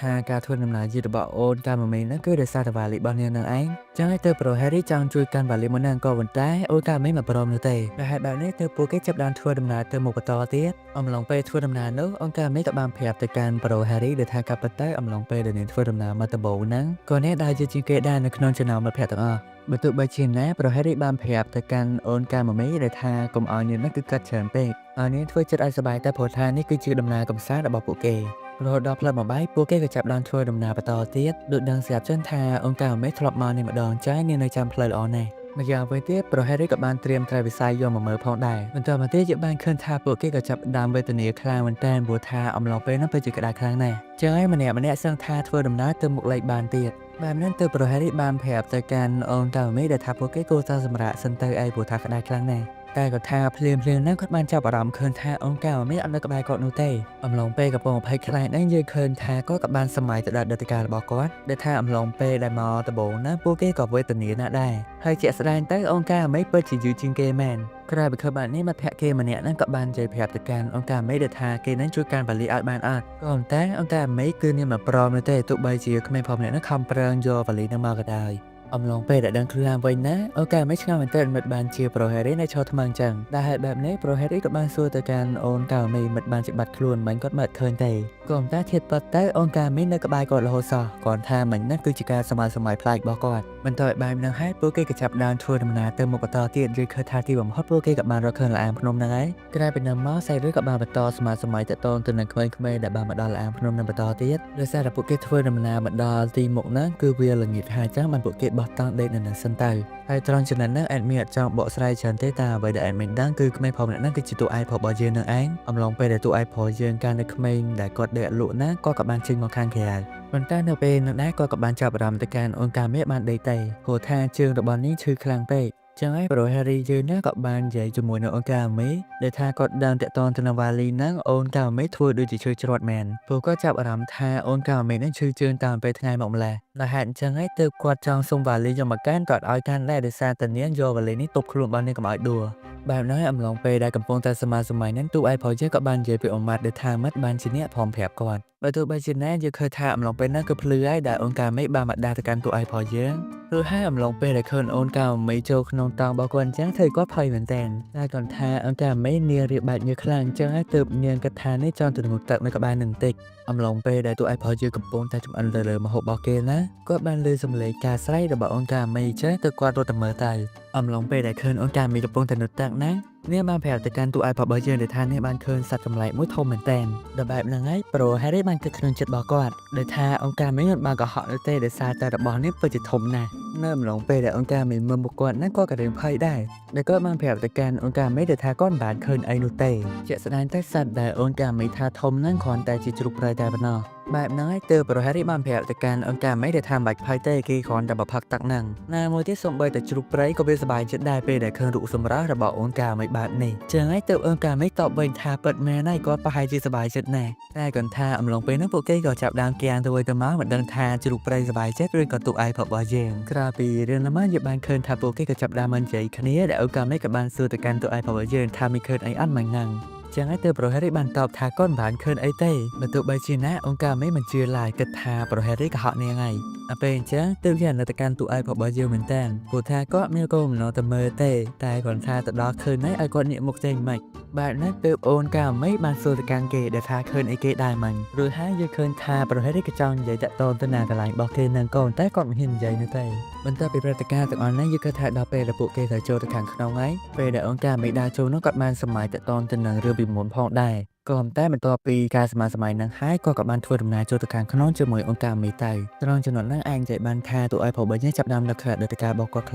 លះៗជាមួយអូនកាមេកាលពីមុនក៏តែអាចនិយាយបានថាអូនកាមេអត់ដឹងទេដែលថាប្រូហេរីគឺជាក្មេងប្រុសម្នាក់ហ្នឹងអំឡុងពេលធ្វើដំណើរនោះអូនកាមេបានប្រាប់ទៅកាន់ប្រូហេរីដែលថាពួកគេត្រូវធ្វើដំណើររយៈពេល300ម៉ែត្រទើបដល់កន្លែងមួយហ្នឹងអំឡុងពេលធ្វើដំណើរនោះទូឯករបស់យើងចេះតែនឹកឃើញអតីតកាលកាលពីមុនរហូតបែបហ្នឹងហើយវាអាចច្បាស់ការដែរដែលថាគាត់ពិតជាក្មេងប្រុសម្នាក់ហ្នឹងមែនបើទោះបីជារូងភ្នំមួយហ្នឹងមានផ្លូវច្រើនក៏ដោយអូនកាមេនៅតែស្គាល់ផ្លូវទាំងអស់ហ្នឹងតែនាងខានមកទីនេះរយៈពេល10ឆ្នាំទៅហើយតែគាត់ថាភ្លាមនៅពេលដែលកំពុងតែធ្វើដំណើរហ្នឹងប្រូហេរីក៏បានសួរទៅកាន់អូនកាមេដែលថាឈឺជើងអត់ហើយក្រៅពីឃើញរកពីរបស់អូនកាមេបែបនេះក៏បាននិយាយពាក្យមួយម៉ាត់ក្នុងចិត្តដែលថាគាត់សួរគ្រាន់តែឆ្ងល់តែប៉ុណ្ណោះណាមួយទៅគាត់ក៏ចង់ដឹងដែរដែលថានាងប្រើវ៉ាលីមួយហ្នឹងដើម្បីទប់ជើងរបស់នាងមែននៅពេលលើបែបនេះអូនកាមេនៅតែបន្តរលេះដើម្បីប្រាប់ទៅកាន់ប្រូហេរីថានាងគឺមិនអីនោះទេតែបើទោះបីជាណាប្រូហេរីក៏បានប្រាប់ទៅកាន់អូនកាមេបានដឹងដែលថាពួកគេកំពុងតែធ្វើដំណើរផ្សងព្រេងជាមួយគ្នាបែបហ្នឹងពួកគេក៏ចង់ដឹងពីទុកធុរៈរបស់គ្នាទៅវិញទៅមកដែរហើយបែបហ្នឹងទើបគាត់អត់ចង់ឲ្យកាមេលាក់បន្តទៀតនោះទេគួរតែប្រាប់រឿងពិតមកកាន់គាត់មកបែបហ្នឹងទើបអូនកាមេបានប្រាប់ទៅកាន់ប្រូហេរីដែលថាក៏ពិតទៅជើងរបស់នាងពិតជាឈឺណាស់នៅពេលដែលមេតាជាចឹងហើយអូនកាមេក៏បានសុំទោសទៅកាន់តួឯករបស់យើងដែលអ្នកបានប្រាប់ថាពិតទាំងអស់ហ្នឹងអំឡុងពេលលើការនិយាយរបស់អូនកាមេបែបនេះក៏ចាប់ផ្ដើមនឹកឃើញអតីតកាលរបស់គាត់បន្ថែមទៀតអំឡុងពេលដែលប្រូហេរីនិយាយជាមួយនឹងអូនកាមេហ្នឹងគាត់គឺចង់ឲ្យអូនកាមេត្រឡប់ទៅផ្ទះវិញនៅថ្ងៃស្អែកក៏តែនាងបានបដិសេធថានាងមិនទៅវិញនោះទេម្យ៉ាងវិញទៀតដំណើរផ្សងព្រេងមួយនេះក៏ជាក្តីសម័យធំរបស់នាងផងដែររហូតមកដល់ពេលបច្ចុប្បន្នវិញអូនកាមេក៏បានប្រាប់ទៅកាន់ប្រូហេរីដែលមិនចង់ឲ្យប្រូហេរីនិយាយពាក្យថាពួកគេថាត្រឡប់ទៅវិញនោះទេនៅពេលដែលបានដឹងថាជើងរបស់នាងបានឈឺបន្ទាប់ពីលើបែបនេះប្រូហេរីក៏បានប្រាប់ទៅកាន់អូនកាមេដែលថាពួកគេមកដល់ឆ្ងាយហើយបែបហ្នឹងប្រូហេរីចង់ឲ្យអូនកាមេបន្តក្តីសម័យជាមួយនឹងគាត់បន្តទៀតរួចពីនោះមកពួកគេក៏បានសម្រាកមកផ្លែសិនដែលអូនកាមេបានសួរទៅកាន់ប្រូហេរីមិនបានជាគាត់មកកោះមួយនេះក៏តែប្រូហេរីហាក់ដូចជាមិនចង់ប្រាប់ទេបែបហ្នឹងទើបអូនកាមេបានប្រាប់ទៅកាន់គាត់អនឯងថាមិនចង់ដឹងតាក់ទងឬវ៉ាលីអ្នកបានប្រាប់ហើយចឹងតាក់ទងទៅនឹងរឿងផ្ទាល់ខ្លួនរបស់គាត់គួរតែប្រាប់អ្នកបានដឹងដែរហើយបែបនេះប្រូហេរីក៏បានប្រាប់ទៅកាន់អូនកាមេដែលថាកាលពីមុនគឺគាត់បានចូលរួមក្រុមហែទឹកមួយក៏តែបើទោះបីជាគាត់ខំប្រឹងហែទឹកយ៉ាងណាក៏គាត់មិនអាចធ្វើវាបានដែរបែបហ្នឹងទើបអូនកាមេបានសួរទៅកាន់ប្រូហេរីដែលថាគាត់មកកងនេះដើម្បីរត់គេចខ្លួនមែនចឹងហើយក៏បានយល់ស្របទៅនឹងសម្ដីរបស់អូនកាមេថាប្រហែលជាចឹងមែនហើយក្រៅពីលើបែបនេះអូនកាមេបែរជានិយាយពាក្យថាបែឯងនេះអន់ចឹងច្បាស់ជាធ្វើអីមិនកើតនោះទេបែបហ្នឹងហើយធ្វើឲ្យប្រូហេរីរៀងខឹងតិចដែរចុះបើថាឲ្យគេចឹងបន្ទាប់ពីលេងសើចជាមួយនឹងគ្នាហើយអូនកាមេក៏បានប្រាប់ទៅកាន់ប្រូហេរីដែលថាអំឡុងពេលដែលនាងធ្វើដំណើរមកទីនេះដំបូងហ្នឹងអញនិយាយបានថានាងគឺលំបាកជាងគេដោយសារតែសុខភាពនាងខ្សោយណាមួយទៀតនាងក៏ជួបពេទ្យជាច្រើនដងដែរហើយបែបនេះនាងគិតថាប្រហែលជានាងមិនអាចធ្វើវាបាននោះទេក៏តែដោយសារតែទឹកចិត្តមិត្តភក្តិរបស់គេដែលពួកគេនៅតែបន្តមើលថែទៅកាន់នាង នៅមកទៀតពួកគេក៏ធ្វើដំណើរយ៉ាងលំបាកជាមួយនឹងគ្នាហើយក៏ជួយលើកទឹកចិត្តគ្នាទៅវិញទៅមកដែរដែលហេតុមួយហ្នឹងហើយទើបអំឡុងពេលហ្នឹងអូនកាមេក៏បានប្រាប់ទៅកាន់ប្រូហេរីដែលថាវាដល់ពេលហើយដែលពួកគេត្រូវតែសម្រេចក្តីបំណងមួយនេះអំឡុងពេលធ្វើដំណើរបន្តនេះយើងបានឃើញថាពើរបស់អូនកាមេក៏បានអស់ថ្មបែបហ្នឹងនាងក៏ថារកថ្មយកមកដាក់បន្ថែមក៏ប៉ុន្តែមានណាអំឡុងពេលនោះដែរនាងក៏បានកពប់ជើងចូលទៅក្នុងទឹកដែលបែបនេះយើងឃើញថាតួឯករបស់យើងក៏គាត់បន្តធ្វើរឿងដដែលទៀតគឺលោតដើម្បីទៅជួយអូនកាមេនឹងឯងបន្ទាប់ពីជួយគ្នាឡើងមកដល់លើគោកវិញយើងឃើញថាប្រហែលក៏បានស្លាប់បាត់ដែលពេលនោះដែរក៏បានសម័យទៅដល់ទឹកការបន្តទៀតដែលយើងឃើញថាអំឡុងពេលនោះក្មេងៗទាំងអស់នោះបានធ្វើដំណើរនៅក្នុងរូបភ្នំមួយនោះទាំងដាក់មាន7ដូចគ្នារហូតនៅទីបំផុតណាពួកគេក៏បានទៅដល់ឆ្លងភ្នំដែលត្រូវទៅជួបជាមួយនឹងកប៉ាល់មួយហ្នឹងសារវាក៏បានកើតមកដល់ពេលបច្ចុប្បន្នជាឃើញថាអំឡុងពេលនេះអូនកាមេក៏ចាប់ផ្ដើមជួយសង្គ្រោះទៅកាន់ប្រូហេរីដែលចង់បកស្រាយច្រើនទេមើលតែប៉ុណ្ណឹងទៅយើងដឹងហើយក្រៅពីតួឯកផលយើងដឹងខ្លួនឡើងវិញណាអូនកាមេចាប់ផ្ដើមនិយាយលេងសើចទៀតហើយដែលថាអញ្ចឹងតើបានប្រូហេរីណាបានរត់ចេញពីកន្លែងហែកទឹករបស់គេបើទោះបីជាណាប្រូហេរីមានអារម្មណ៍ថាណាគេបឺតមាត់គាត់មិនហ្នឹងហើយបែបណាធ្វើឲ្យអូនកាមេចាប់ផ្ដើមអៀនខ្លាំងមែនតើម្យ៉ាងវិញទៀតប្រូតួឯកយើងនេះឆ្លៀតសួរបញ្ជាក់ទៀតថាបឺតមាត់មិនយូរអត់ក៏តែគ្រាន់ថាអំឡុងពេលនោះក៏បានចាប់អារម្មណ៍ឃើញថាពួកគេគឺមកដល់កន្លែងមួយហ្នឹងហើយបែបហ្នឹងទៅពួកគេចង់ធ្វើដំណើរតែក៏ប៉ុន្តែគ្រាន់ថាវ៉ាលីរបស់អូនកាមេបានបាត់ហើយបែបហ្នឹងយើងឃើញថាប្រូហេរីជាមួយអូនកាមេក៏បានកាន់ដៃគ្នាធ្វើដំណើរទៅកន្លែងដែលពួកគេចង់ទៅអំឡុងពេលធ្វើដំណើរនោះប្រូហេរីក៏បាននិយាយជាមួយនៅអូនកាមេដែលនិយាយថានេះជារឿងអស្ចារ្យរបស់អូនកាមេដែលអ្នកអាចធ្វើវាបានម្ដងទៀតរយៈពេល10ឆ្នាំក្រោយមកម្យ៉ាងវិញទៀតសូម្បីតែខ្លួនគាត់ផ្ទាល់នៅពេលនេះក៏គាត់មានអារម្មណ៍ថាសប្បាយចិត្តផងដែរដែលបានធ្វើដំណើរផ្សងព្រេងមួយហ្នឹងហើយក៏អញ្ជើញបានថាវាគឺជាការចងចាំល្អបំផុតរបស់គាត់ផងដែរក្រៅពីឆ្លងកាត់រួមភ្នំជាមួយគ្នាហើយយើងឃើញថាពួកគេក៏បានមកដល់កន្លែងហ្នឹងមែនដែលអញ្ជើញបានថាកប៉ាល់មួយនោះគឺមិនបានទៅណានោះទេម្យ៉ាងវិញទៀតនោះក៏ជាកប៉ាល់ចោលសមុទ្រដូចដែលអ្វីដែលអូនកាមេបាននិយាយមែនក្រោយពីពួកគេទាំងអស់គ្នាបានមកដល់កប៉ាល់ចោលសមុទ្រមួយនោះប្រូហេរីបានចាប់អារម្មណ៍ឃើញថាកប៉ាល់ចោលសមុទ្រមួយនេះមិនមែនជាកប៉ាល់ដែលគេទុកចោលរាប់ឆ្នាំនោះទេតែគ្រាន់ថាអំឡុងពេលនោះប្រូហេរីបានចាប់អារម្មណ៍ឃើញអូនកាមេកំពុងតែយំព្រោះថានៅទីបំផុតអ្នកបានចាំទៅលើដតិការរបស់អ្នកទាំងស្រុងហើយនៅមួយទៀតកន្លែងនេះគឺជាកន្លែងដែលអ្នកបានរកឃើញវ៉ាលីរបស់អ្នកម្យ៉ាងវិញទៀតវាក៏ជាកន្លែងពិតរបស់អ្នកដែរនៅពេលលើកចាស់ប្រូហេរីក៏ឆ្ងល់ដែរដែលថាអូនកាមេកំពុងតែនិយាយរឿងអីបើទោះបីជាណាអំឡុងពេលនោះអូនកាមេក៏បានអរគុណទៅកាន់ប្រូហេរីដោយសារតែប្រូហេរីបានមកជាមួយអ្នកនៅក្នុងថ្ងៃនេះផ្ទាល់នៅបានផ្លាស់ប្ដូរសម្បត្តិរបស់នាងឲ្យបានខ្លាចទៅជាការពិតបើទោះបីជាណាអំឡុងពេលហ្នឹងអូនកាមេចង់និយាយពាក្យអមត់ទៅកាន់ប្រូហេរីឲ្យដឹងថាប្រូហេរីអាចឃើញនាងគឺដោយសារមូលហេតុមួយតែគាត់ថានាងមិនទាន់បាននិយាយផងយើងឃើញថានាងក៏បានប្រែខ្លាយទៅជាមេបាយបាត់ទៅក្រៅពីព្រឹត្តិការណ៍នោះមកយើងបានឃើញថាប្រូហេរីក៏បាននាំគ្នាគេប្រមាណអ្នកហ្នឹងចូលមកដល់ក្នុងខែវហ្នឹងហើយដោយសារតែគាត់ចង់ស្វែងរកវ៉ាលីរបស់អូនតាម៉ូមីព្រោះថាអំឡុងពេលហ្នឹងទឹកបានបក់គាត់ខ្លាំងណាស់ចឹងហើយវ៉ាលីប្រហែលជានៅក្នុងទឹកហ្នឹងឯងតែគាត់ថានៅអំឡុងពេលហ្នឹងពួកគេបានឃើញវ៉ាលីនៅលើគោកនោះទេតែមួយទៀតគឺវានៅផ្លូវដែលពួកគេដើរកាត់ទៀតហើយបែបនេះអាចនិយាយបានថាវាជារឿងចម្លែកមួយដែរព្រោះថាអំឡុងពេលហ្នឹងគឺពួកគេលងទឹកទេក៏តែបែរជាវ៉ាលីនៅលើគោកដែរវិញម្យ៉ាងវិញទៀតនៅក្នុងខែលនេះក៏មានកាប៊ីនភ្លើងដើម្បីបើកភ្លើងឲ្យភ្លឺដែរក្រៅពីមានរ៉ាយបែបហ្នឹងហើយពួកគេក៏ឆ្ងល់មែនតើមិនបានជាប្រូហេរីអាចនឹងលងទឹកព្រោះថាទឹកនៅក្នុងខែលមួយនេះពិតជារាក់ខ្លាំងណាស់សូម្បីតែកូនក្មេងក៏គ្មានថ្ងៃដែលលងទឹកដែរដោយសារតែការរឿងរ៉ាវចម្លែកបែបនេះធ្វើឲ្យប្រូហេរីក៏ឆ្ងល់ក្នុងចិត្តរបស់គាត់ដែរបើទោះបីជាណាក្រៅពីត្រឡប់មកផ្ទះវិញណាប្រូហេរីក៏បានបើកមើលវ៉ាលីមួយហ្នឹងហើយរបស់ដែលគាត់បានចាប់អារម្មណ៍មុនគេគឺជាខោខ្នងរបស់អូនកាម៉ូមីគាត់ជួនអីហ្នឹងអូនមីក៏មកធ្វើស៊ីទៅកាន់ទូឯករបស់យើងទៀតសួរថាមិនបានជាបំមើរបស់គេចឹងដល់បែបហ្នឹងហើយប្រូហេរីក៏បានប្រាប់ទៅកាន់អូនមីដែលថាជប់សួរសំណួរអីធ្ងន់ធ្ងរឲ្យកាន់គាត់ទៀតទៅដល់បែបហ្នឹងហើយយើងបានឃើញថាអូនមីក៏បានចាក់ចិនតែនៅអំឡុងពេលហ្នឹងក៏បានចាប់អារម្មណ៍ទៅកាន់សភៅមួយក្បាលដែលវាជាសភៅបន្លំលោកហើយគេនីកូយ៉ាងវិញទេទូឯកស្អីគឺជាអូនកាម៉ូមីហើយបែបហ្នឹងហើយក៏ធ្វើឲ្យប្រូហេរីយើងក៏រៀងភ្ញាក់ផ្អើលតិចដែរតែគាត់ថាអំឡុងពេលហ្នឹងនៅក្នុងសភៅក៏បាននិយាយតាក់ទងទៅនឹងផ្ទះរបស់អូនកាម៉ូមីដែរដែលវាគឺជាកោះមួយខាងទៀតនៅក្បែរតូរីស៊ីរ៉ូជីម៉ាដែលបែបហ្នឹងជាបានឃើញថាប្រូហេរីក៏បានធ្វើដំណើរទៅកោះមួយហ្នឹងដើម្បីបានស្វែងរកឃើញផ្ទះរបស់អូនកាម៉ូមីតាមអ្វីដែលសភៅបានប្រាប់អំឡុងពេលដែលមកដល់ផ្ទះមួយហ្នឹងយើងបានចាប់អារម្មណ៍ទៅកាន់មនុស្សស្រីម្នាក់ទៀតម្យ៉ាងវិញទៀតនាងក៏ភ្ញាក់ផ្អើលដែរនៅពេលដែលឃើញប្រូហេរីកាន់វ៉ាលីនឹងមកពីព្រោះថាការប៉ះទៅវ៉ាលីមួយនេះគឺជារបស់នាងផ្ទាល់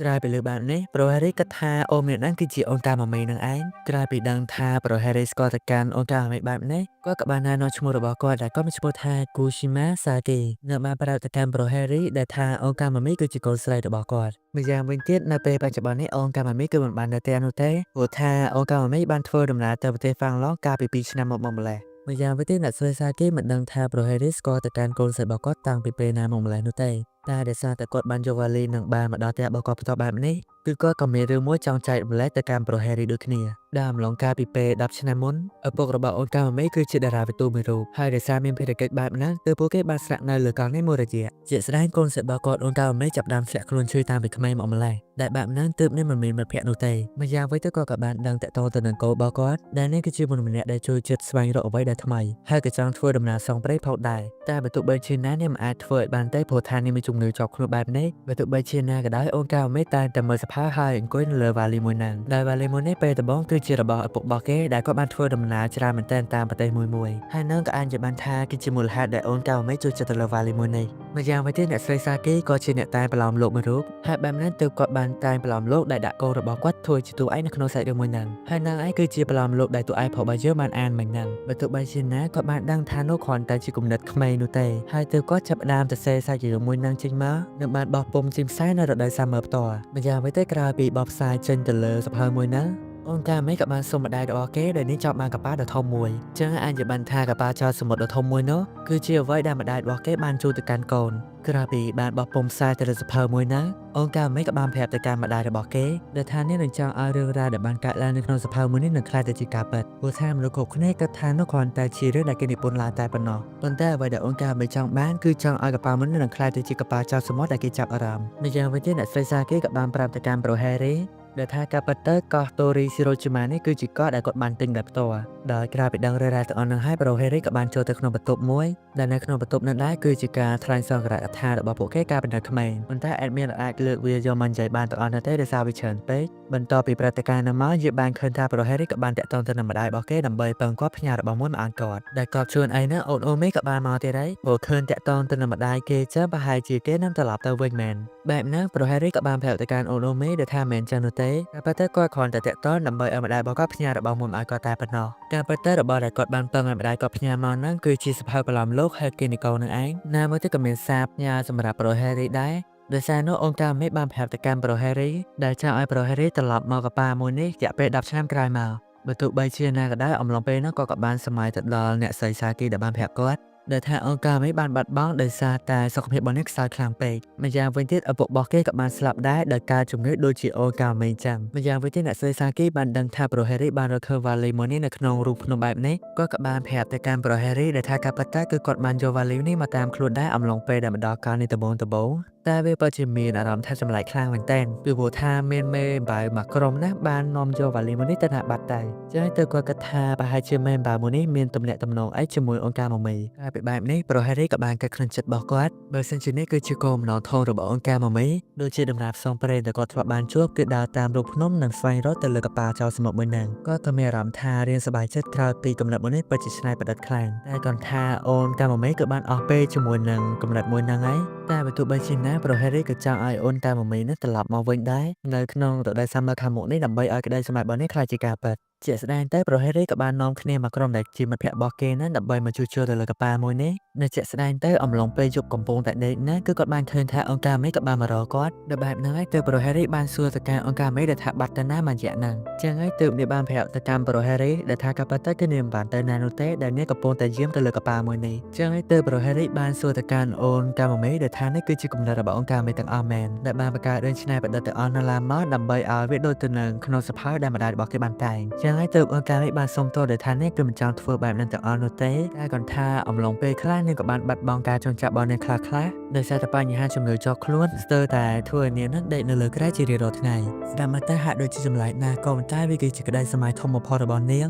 ចង់ឃើញមនុស្សគ្រប់គ្នាមកមិត្តភក្តិរបស់គេមកលេងកប៉ាល់មួយនេះម្ដងទៀតរយៈពេល10ឆ្នាំក្រោយមកដែលហេតុបែបហ្នឹងទើបនាងបានធ្វើដំណើរមកកោះនេសាទថ្មីនិងចង់សម្រេចក្តីបំណងរបស់នាងឲ្យបានបើទោះបីជាណាក៏ដោយអំឡុងពេលដែលនាងបានមកនៅដំបូងក៏បានជួបគ្នាជាមួយប្រូហេរីនឹងឯងម្យ៉ាងវិញទៀតអ្វីដែលនាងរំភើបនោះគឺអ្វីដែលនាងបានជួបផ្ទាល់ដូចជាអ្វីដែលម្ដាយរបស់គេបានតាក់តែងឡើងចឹងហើយទើបអូនកាមេបានប្រាប់ទៅកាន់ប្រូហេរីដោយសារតែគាត់បានធ្វើឲ្យក្តីសម្រេចរបស់គេបានក្លាយជាការពិតយ៉ាងវិញទៀតពេលវេលារបស់ពួកគេក៏ប្រហែលជាចិត្តអស់ដែរដោយសារតែពេលនេះអាចជាលើកចុងក្រោយរបស់នាងដែលជួបគ្នាជាមួយប្រូហេរីចឹងអាចនិយាយបានថាពេលវេលាមួយនេះគឺជាពេលវេលាដែលពួកគេត្រូវលាគ្នាត្រឹមនឹងសិនពីព្រោះថាដល់ពេលដែលនាងត្រូវត្រឡប់ទៅវិញហើយនៅពេលលើកបែបនេះប្រូហេរីក៏ចង់ដឹងដែរថាអូនកាមេត្រឡប់ទៅណាដោយសារតែនាងនៅបរទេសត្រូវអត់ ព្រោះលើមិនដែរបោះគេនិយាយថាអង្គការមេទៅប្រទេសហ្វាំងឡុងចឹងមកគាត់ចង់ដឹងអណៃថាអង្គការមេអត់ត្រឡប់ទៅប្រទេសនៅវិញទេអីចឹងហើយទើបអូនការមេបានប្រាប់ទៅកាន់ទូឯករបស់យើងដែលថាវាគឺជាកន្លែងមួយថ្មីមួយទៀតបើទោះបីជាណាអូនការមេនៅតែបន្តអរគុណទៅកាន់ទូឯករបស់យើងដែលធ្វើឲ្យក្តីសម័យរបស់នេះខ្លាចជាការពិតណាមួយទៀតសម្រាប់ការខ្លាចទៅជាមិត្តល្អរបស់នេះផងដែរដែលហេតុឱកាសបែបនេះហើយប្រហែលរីជាមួយអង្គការមេក៏បានថើបគ្នាជាលើកចុងក្រោយក្រៅពីព្រឹត្តិការណ៍នោះមកយើងបានឃើញថាការពិតទៅអ្វីគ្រប់យ៉ាងណាគឺគ្រាន់តែជាសម្បត្តិរបស់គាត់តែប៉ុណ្ណោះ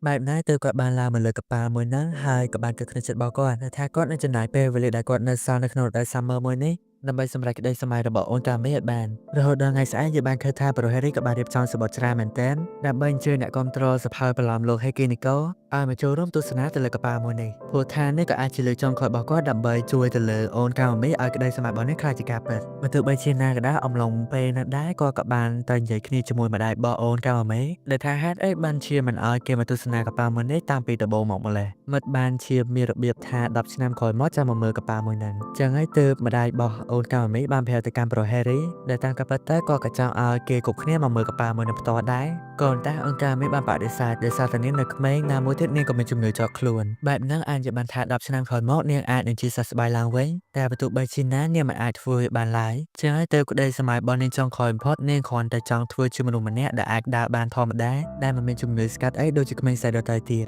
តបើទោះបីជាណាក៏ដោយអ្នកសិក្សាគេក៏បានប្រាប់ទៅកាន់ទូឯករបស់យើងដែលការពិតទៅនៅមានអាកបាំងមួយទៀតដែលគាត់បានប្រាប់មុនពេលរដូវ Summer នេះបានមកដល់វាគឺជាពេលដែលអង្គការមេបានដេកលក់ជារៀងរហូតទៅហើយចឹងហើយទើបប្រូហេរីបានប្រាប់ទៅកាន់អ្នកសិក្សាគេដែលថាការពិតទៅគាត់មិនទាន់បានប្រាប់រឿងមួយទៅកាន់គាត់ដែលគាត់ចង់ឲ្យដំណើរផ្សងព្រេងរបស់អង្គការមេខ្លាចជាការពិតបើទោះបីជាណាក៏ដោយគាត់ចង់រៀបចំកប៉ាល់នេះឡើងវិញពីព្រោះថាគាត់គឺបានលួចស្រឡាញ់ទៅកាន់អង្គការមេក្រៅពីព្រឹត្តិការណ៍នោះមកយើងបានឃើញថាប្រូហេរីក៏បានទៅជួបគ្នាជាមួយអង្គកយូកូដើម្បីចង់សុំកណ្ដាលដ៏ធំមួយយ៉ាងហើយទើបអង្គកយូកូបានប្រាប់ទៅកាន់គាត់ថាគាត់មិនមាននោះទេបើទោះបីជាណាក៏ដោយអំឡុងពេលហ្នឹងប្រូហេរីក៏ឆ្ងល់ដែរមិនបានជាអូនអូមីនៅផ្ទះចឹងហើយអង្គកយូកូក៏បានប្រាប់ទៅកាន់ប្រូហេរីឲ្យដឹងថាអូនអូមីនឹងត្រឡប់ទៅផ្ទះនាងវិញហើយដែលហេតុអញ្ចឹងហើយធ្វើឲ្យប្រូហេរីឆ្ងល់មែនទែនមិនបានជាត្រឡប់ទៅវិញមានប្រាប់គាត់មួយម៉ាត់ចឹងបើទោះបីជាណាក៏ដោយក្រៅពីគាត់ត្រឡប់មកវិញដែរក៏គាត់បានទៅក្នុងចិត្តរបស់គាត់ដែរហើយសបត់នឹងផ្ញើទៅឲ្យកូនតែមិនដឹងថាពួកគេទាំងអស់គ្នាមកឬអត់ផងចឹងក៏អាចជាបានថាវាគឺជាគ្រាលំបាករបស់គាត់ដែរបើសិនជារៀបចំឲ្យពួកគេមកទៅមិនទៅ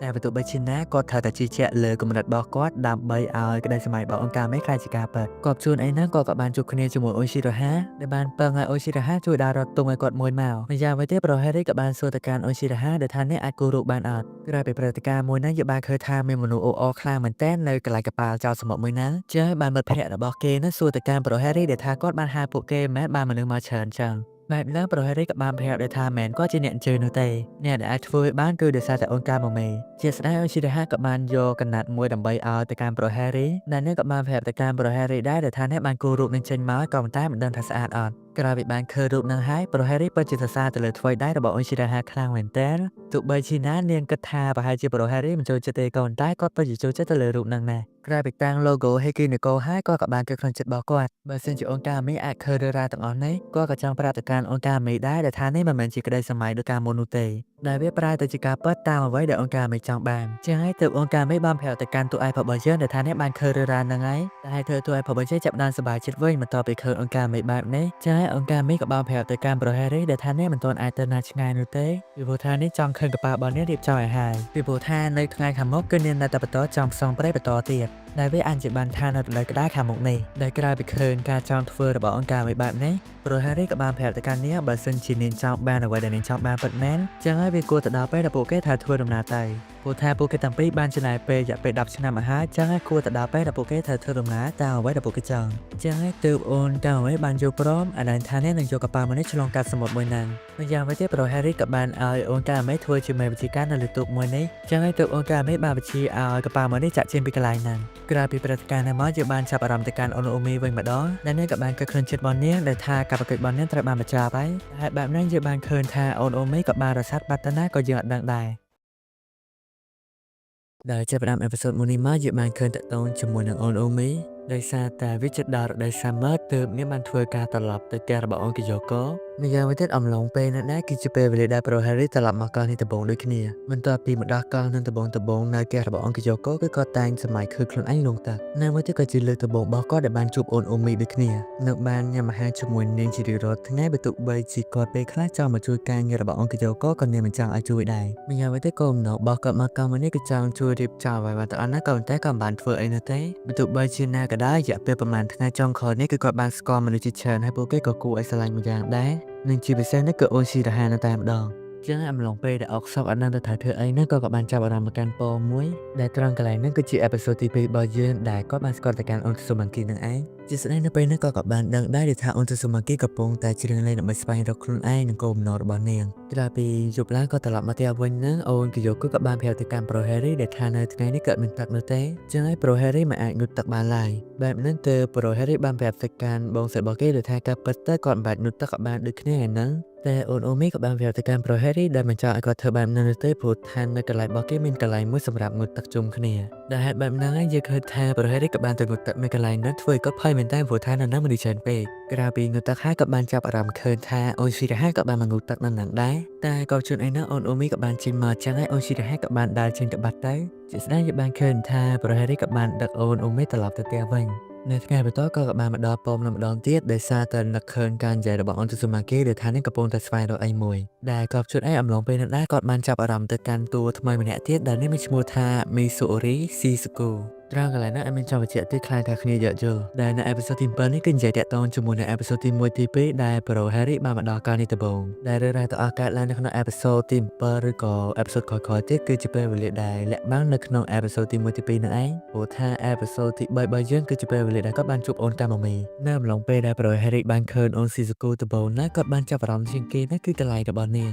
ដែលហេតុតែឃើញប្រូ Harry បែបនេះអូនស៊ីស៊ូគូក៏បានប្រាប់ទៅកាន់គេដែលថាប្រូអីចង់តាមរកអីគេដែរតែនាងមានអារម្មណ៍ថាប្រកាសក្នុងចិត្តទេដែលថាប្រូ Harry កំពុងតែចាប់អារម្មណ៍មកកន្លែងរបស់នាងបែបនេះធ្វើឲ្យប្រូ Harry ឆ្ងល់មែនទែនមិនបានជាអូនអ្នកណាដឹងចឹងបើទោះបីជាណាពួកគេក៏បានណែនាំឈ្មោះគ្នាទៅវិញទៅមកណាមួយទៀតអូនស៊ីស៊ូគូក៏បានប្រាប់ទៅកាន់ប្រូ Harry ដែលថាឈ្មោះក្រៅរបស់នាងហៅថាអូនដើមទ្រូងធំក៏បានដូចគ្នាបែបនេះទើបប្រូ Harry បានប្រាប់ទៅកាន់នាងដែលថាហៅត្រឹមតែស៊ីស៊ូគូបានហើយបែបនេះយើងឃើញថាអូនស៊ីស៊ូគូក៏អត់សប្បាយចិត្តដែរនៅពេលដែលឃើញប្រូ Harry អញ្ចឹងតែក៏ថាអំឡុងពេលនោះដែរយើងឃើញថាអូនស៊ូម៉ាគីកំពុងតែមកដែរប៉ុន្តែនាងកាន់តែបានច្រើនពេកនៅអំឡុងពេលអូនទៅស៊ូម៉ាគីមកអាចទុកខ្លួនបានបន្តគេគឺឃើញថាប្រូ Harry ក៏បានទៅជួយនាងបន្ទាប់ពីជួយកិច្ចការរបស់ពួកគេតាពីរនាក់នឹងហើយក៏ឆ្ងល់ដែរមិនបានជាអ្វីបានអីច្រើនម៉េចបែបហ្នឹងទៅអូនស៊ីស៊ូគូបានប្រាប់ទៅកាន់ប្រូ Harry ថាការពិតតែពួកគេគឺជាមិត្តភក្តិល្អនឹងគ្នាហើយដោយសារតែអូនទៅស៊ូម៉ាគីចង់សប្បាយដើររើសអីនៅលើឆ្នេរហ្នឹងទើបនេះខំប្រឹងជួយតែក្រៅពីលើការនិយាយរបស់អូនស៊ីស៊ូគូបែបនេះប្រូ Harry ក៏បានសួរទៅកាន់អូនទៅស៊ូម៉ាគីដែរថាសប្បាយអត់ប៉ុណ្ណឹងតែអូនទៅស៊ូម៉ាគីក៏បានតបថាការពិតទៅគឺអត់សប្បាយសោះបែបនេះក៏នេះឆ្ងល់ខ្លួនឯងដែរបានជាទៅធ្វើរឿងបែបណាបើទោះបីជាយ៉ាងណាក៏ដោយនាងក៏សប្បាយចិត្តក្រៅពីបានស្គាល់ប្រូ Harry និងចង់ឲ្យប្រូ Harry ធ្វើជាមិត្តភក្តិរបស់នាងតែបើទោះបីជាណាក៏ដោយអំឡុងពេលនោះដែរអូនស៊ីស៊ូគូបានចាប់អារម្មណ៍ឃើញថារបស់ទាំងអស់នេះបើសិនជាយើងយកទៅកែច្នៃប្រហែលជាល្អជាងហ្នឹងបើទោះបីជាណាក៏ដោយក្រៅពីឃើញការជួយរបស់ប្រូ Harry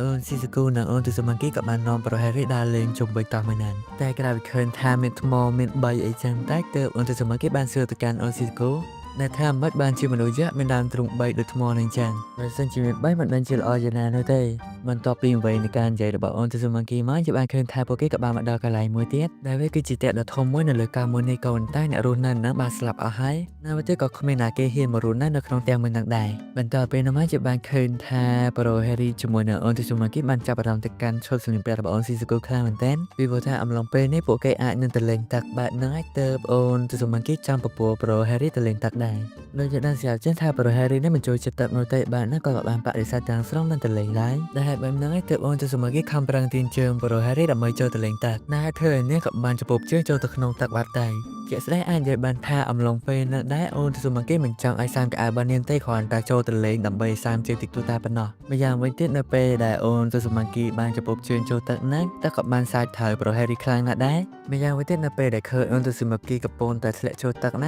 ងគេក៏បានរត់ចូលមកជួយដែលហេតុធ្វើឲ្យនាងក៏សប្បាយចិត្តនៅពេលដែលឃើញប្រូ Harry ចូលមកលេងទឹកបាត់នេះក្រៅពីព្រឹត្តិការណ៍នោះមកជាបានឃើញថាប្រូ Harry ក៏បាននិយាយតាក់ទងទៅនឹងខ្លួនរបស់គាត់ដែលថាការពិតទៅគឺគាត់មានអ្វីមួយដែលគាត់ចង់ធ្វើក៏ប៉ុន្តែគាត់មិនទាន់ដឹងថាខ្លួនឯងកំពុងតែស្វែងរកអីប្រកាសនោះទេ បានហើយអូនទៅស៊ឺម៉ាគីក៏បានប្រាប់ទៅកាន់គេដែរថានេះក៏ដូចគ្នាទៅនឹងប្រូហេរីដូចគ្នាដែលនេះកំពុងតែស្វែងរកអ្វីដែលខ្លួនឯងចង់បានហើយនៅក៏ជាមូលហេតុធំបំផុតដែលអ្នកបានធ្វើដំណើរមករស់នៅទីនេះម្យ៉ាងវិញទៀតក្រៅពីមានមិត្តភ័ក្តិដូចជាអូនស៊ីស៊ូកូនិងប្រូហេរីបែបនេះងាយគិតថាថ្ងៃណាមួយអ្នកអាចស្វែងរកឃើញខ្លួនឯងបាន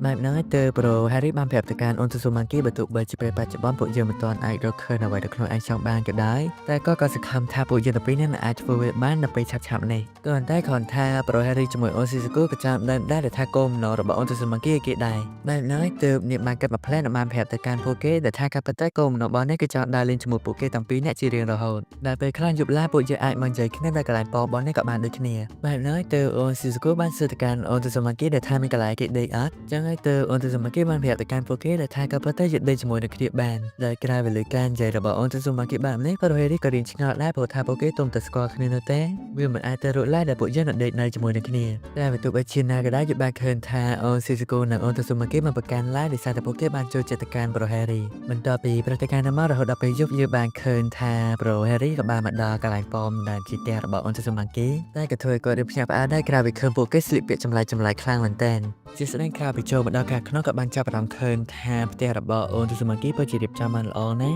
ម្យ៉ាងវិញទៀតអំឡុងពេលនោះដែរអូនស៊ីស៊ូកូក៏បានប្រាប់ទៅកាន់ពួកគេដោយថាពួកគេគួរតែញ៉ាំអាហារពេលល្ងាចជាមួយនឹងគ្នាបែបហ្នឹងទៅអូនទៅស៊ឺម៉ាគីបានសុំទោសទៅកាន់ពួកគេទាំងពីរដែលថាក៏ពិតទៅគេអ្នកចេះធ្វើម្ហូបនោះទេបែបហ្នឹងទៅអូនស៊ីស៊ូកូបានប្រាប់ទៅកាន់អូនទៅស៊ឺម៉ាគីដែលថាក៏ពិតទៅពួកគេអាចបានញ៉ាំអាហារពេលល្ងាចមួយនេះក៏មិនអីដែរគឺមិនស្លាប់នោះទេតែនៅអំឡុងពេលដែលអូនស៊ីស៊ូកូបាននិយាយនោះពួករបស់នេះក៏បានកោនៅបែបហ្នឹងទៅប្រហែលរីបានប្រាប់ទៅកាន់ពួកគេដែលថាមិនបាច់ផាយអីនោះទេដោយសារក៏ពិតទៅក៏គាត់បានយកអាហារមួយចំនួនមកតាមខ្លួនដែរបែបហ្នឹងពួកគេក៏សប្បាយចិត្តនឹងចង់ចាប់ផ្ដើមញ៉ាំនំទាំងអស់ហ្នឹងក៏តែគាត់ថាពួកគេបានពាក់កៅអៅហ្នឹងគឺវាយកនំអត់បាននោះទេចឹងហើយទើបអូនទៅស៊ឺម៉ាគីបានហត់នំហ្នឹងទៅកាន់ប្រូហេរីវិញដែរនឹងជាក់ស្ដែងអំឡុងពេលហ្នឹងធ្វើឲ្យប្រូហេរីបើយើងចាប់ផ្ដើមនឹងគៀនតិចដែរដោយសារតែឃើញអូនទៅស៊ឺម៉ាគីចាប់ផ្ដើមចំហមាត់ដើម្បីគេបញ្ចុះម្យ៉ាងវិញទៀតសំបីតែអូនស៊ីស៊ូកូដូចគ្នាក្រៅពីព្រឹត្តិការណ៍ប្លែកៗនោះមកយើងបានឃើញថាពួកគេទាំងបីនេះក៏បានឡើងមកមើលផ្កាយដែលគ្រាអំឡុងពេលហ្នឹងអូនទៅស៊ឺម៉ាគីក៏បានជៀងជំរាបមកបត់ដែលជាបត់ដែលប្រូហេរីបានលើកតាំងពីមុនដំបូងនៅពេលដែលគាត់បានស្គាល់ជាមួយអូនទៅស៊ឺម៉ាគីបែបហ្នឹងហើយទៅអូនស៊ីស៊ូកូបានប្រាប់ទៅកាន់ប្រូហេរីដែលថាការពិតទៅអំឡុងពេលដែលអូនទៅស៊ឺម៉ាគីកំពុងតែច្រៀងគឺជាពេលវេលាដែលនាងកំពុងតែសប្បាយចិត្ត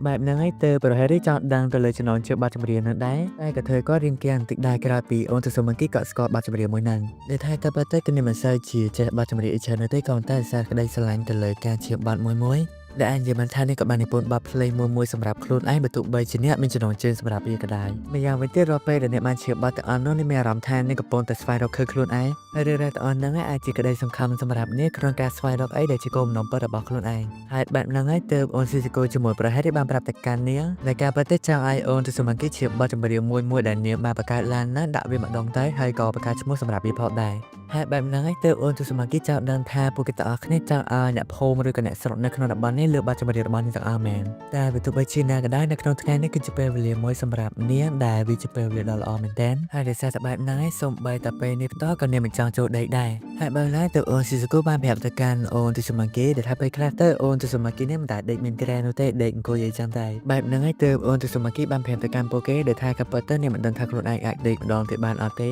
តែនេះក៏ចង់សាកល្បងទៀតដែរដែលថាដេកអង្គុយវាលក់អត់តែបើទោះបីជាណាក៏ដោយនាងក៏ចង់ឲ្យប្រូហេរីនិងអូនស៊ីស៊ូកូមកចូលរួមដេកបែបនឹងដូចគ្នាតែគ្រាន់តែនិយាយមិនទាន់បានអីហោះនិយាយឃើញថាអូនទៅស៊ឺម៉ាគីក៏បានដេកអង្គុយបាត់ទៅក្រៅពីព្រឹត្តិការណ៍នឹងរហូតដល់ពេលព្រឹកจะបានឃើញថាប្រូហេរីត្រូវត្រឡប់ទៅផ្ទះរបស់គាត់វិញហើយជាស្ដែងទៅអូនស៊ីស៊ូកូបានឃើញថាអូនទៅស៊ឺម៉ាគីមិនសប្បាយចិត្តនោះទេអ្នកបានទៅបញ្យល់ប្រាប់នាងដែលថាពួកយើងគួរតែសម្រាកខ្លះពួកការប៉ះតើនៅសាពេលវេលាច្រើនទៀតជាមួយនឹងប្រូហេរីនៅរដូវសាមឺខាងមុខក្រៅពីប្រូហេរីត្រឡប់មកដល់ផ្ទះគាត់វិញក៏ចាប់ផ្ដើមគិតតាក់ទងទៅនឹងអូនទៅស៊ឺម៉ាគីនិងស៊ីស៊ូកូពួកវាអាចនឹងមានរឿងច្រើនទៀតកើតឡើងនៅក្នុងរដូវសាមឺដល់ពេលខាងមុខជាមួយពួកគេក្រៅពីគាត់ដេកលក់រហូតដល់ពេលល្ងាចហ្នឹងយល់ឃើញថាអូនអូមីក៏បានមកជួបគ្នាជាមួយនឹងគេពួកនេះត្រូវយកកៅអៅរបស់ប្រូហេរីទៅបោកតែគាត់ថាអំឡុងពេលនោះប្រូហេរីបានចាប់អារម្មណ៍ឃើញថាគាត់ភ្លេចរបស់មួយនៅផ្ទះរបស់អូនទៅស៊ឺម៉ាគីទើបគាត់បានទៅជួបគ្នាជាមួយអូនទៅស៊ឺម៉ាគីសារថ្មីម្ដងទៀតក៏តែគាត់បានចាប់អារម្មណ៍ឃើញថាអូនទៅស៊ឺម៉ាគីបានអង្គុយយំក៏តែអូនទៅស៊ឺម៉ាគីមិនបាននិយាយអីច្រើននោះទេដែលនេះបានសួរទៅកាន់ប្រូហេរីដែលចង់ដឹងថាយប់នេះប្រូហេរីមកលេងជាមួយនាងទៀតអត់ បែបហ្នឹងហើយទើបព្រះរាជបានប្រាប់ទៅកាន់អូនទៅសមង្គីដែលថាបើសិនជាពួកគេតែពីរនាក់ចឹងប្រហែលជាមិនសមនោះទេតែគាត់ថាដឹងស្រាប់ចឹងពួកយើងនៅមានរដូវសាមញ្ញទៅខាងមុខទៀតចង់ចាំពេលហ្នឹងចាំយើងមកលេងជាមួយគ្នាម្ដងទៀតក៏បានដូចគ្នាព្រោះថាតាមការពិតទៅពួកយើងនៅមានឱកាសច្រើនទៀតដើម្បីជួបគ្នាក្រោយពីលើការនិយាយរបស់ប្រូហារីបែបនេះអូនទៅសមង្គីក៏បានប្រាប់ទៅកាន់គេដែលថានេះគឺលែងមានឱកាសទៀតហើយបើពឹងផ្អែកទៅលើពេលបច្ចុប្បន្ននេះវិញគឺនាងមិនមានឱកាសច្រើនដើម្បីនិយាយគ្នាលេងជាមួយណាគេនោះទេព្រោះថាវាគៀកដល់ពេលដែលនាងត្រូវត្រឡប់ទៅផ្ទះរបស់នាងវិញបែបហ្នឹងហើយទើបប្រូហារីបានប្រាប់ទៅកាន់អូនទៅសមង្គីដែរបើទោះបីជាអូនទៅសមង្គីត្រឡប់ទៅផ្ទះរបស់នាងវិញក៏ប៉ុន្តែពេលខ្លះនាងអាចត្រឡប់មកវិញបានដូចគ្នានៅទីសម័យពេលបច្ចុប្បន្ននេះមានទូរស័ព្ទមានសំបុត្រអីផ្ញើទៅផ្ញើមកដែរចឹងពួកគេអាចនិយាយគ្នាលេងបានធម្មតានោះទេក៏ប៉ុន្តែអូនទៅសមង្គីក៏បានប្រាប់ទៅកាន់ប្រូហារីដែលថាកន្លែងដែលនាងទៅគឺនៅឆ្ងាយណាស់បើសិនជានាងចាក់ចេញទៅនៅថ្ងៃណាមួយនាងប្រហែលជាមិនអាចត្រឡប់មកវិញបាននោះទេបើទោះបីជានាងចង់និយាយរឿងរ៉ាវពិតប្រាប់ទៅកាន់ប្រូហារីក៏ដោយក៏ប៉ុន្តែខ្លាចថាគេខ្លាចអីចឹងទៅមិនហ៊ានលេងជាមួយនាងបន្តទៀតតែបើទោះបីជាណាក៏ដោយអំឡុងពេលដែលនាងចង់ចាក់ចេញទៅវិញហ្នឹងគឺត្រូវតែចង់លេងជាមួយនឹងប្រូហារីនៅអូនស៊ីសាកូសាថ្មីម្ដងទៀតបែបហ្នឹងហើយទើបប្រូហារីបានប្រាប់ទៅកាន់អូនទៅសមង្គីដែលថាការពិតទៅឲ្យគាត់សុំទោសផងដែលសារគាត់មិនអាចចំណាយពេលបាននោះទេតែបើទោះបីជាណាក៏ដោយគាត់នឹងខំប្រឹងធ្វើអ្វីតាមដែលអាចធ្វើបានដើម្បីជួយឲ្យអូនទៅសមង្គីសប្បាយចិត្តម្យ៉ាងវិញទៀតពួកគេក៏នៅមានពេលវេលាច្រើននៅលើសាមឺខាងមុខនេះដែរនៅទីសាច់របស់ជាអេផ isode ទី7នេះក៏មានតែប៉ុណ្្នឹងឯងអូខេបើសិនជាអំពីចិត្តជាមួយការសម្ដែងនិងការសង្ខេបឬតបែបនេះកុំភ្លេចជួយចុច Subscribe ក៏ដូចជាបាសញ្ញាទៅដល់ម្នាក់មកផងដែរបែបនេះសាច់រឿងអេផ isode ទី7យើងក៏មានតែប៉ុណ្្នឹងឯងម្យ៉ាងវិញទៀត admin រៀងសង្ស័យតិចតួចដែរអំពីអូនទៅសមង្គីព្រោះថាការនិយាយរៀងប្លែកៗដូចជាអូនកាមីចឹងក៏តែយកអត់ទាន់ច្បាស់លាស់នោះទេចឹងហើយសាច់រឿងជាអេផ isode ទី7គឺមានតែប៉ុណ្្នឹងឯងចាំជួបគ្នានៅអេផ isode ក្រោយទៀតបាយបាយ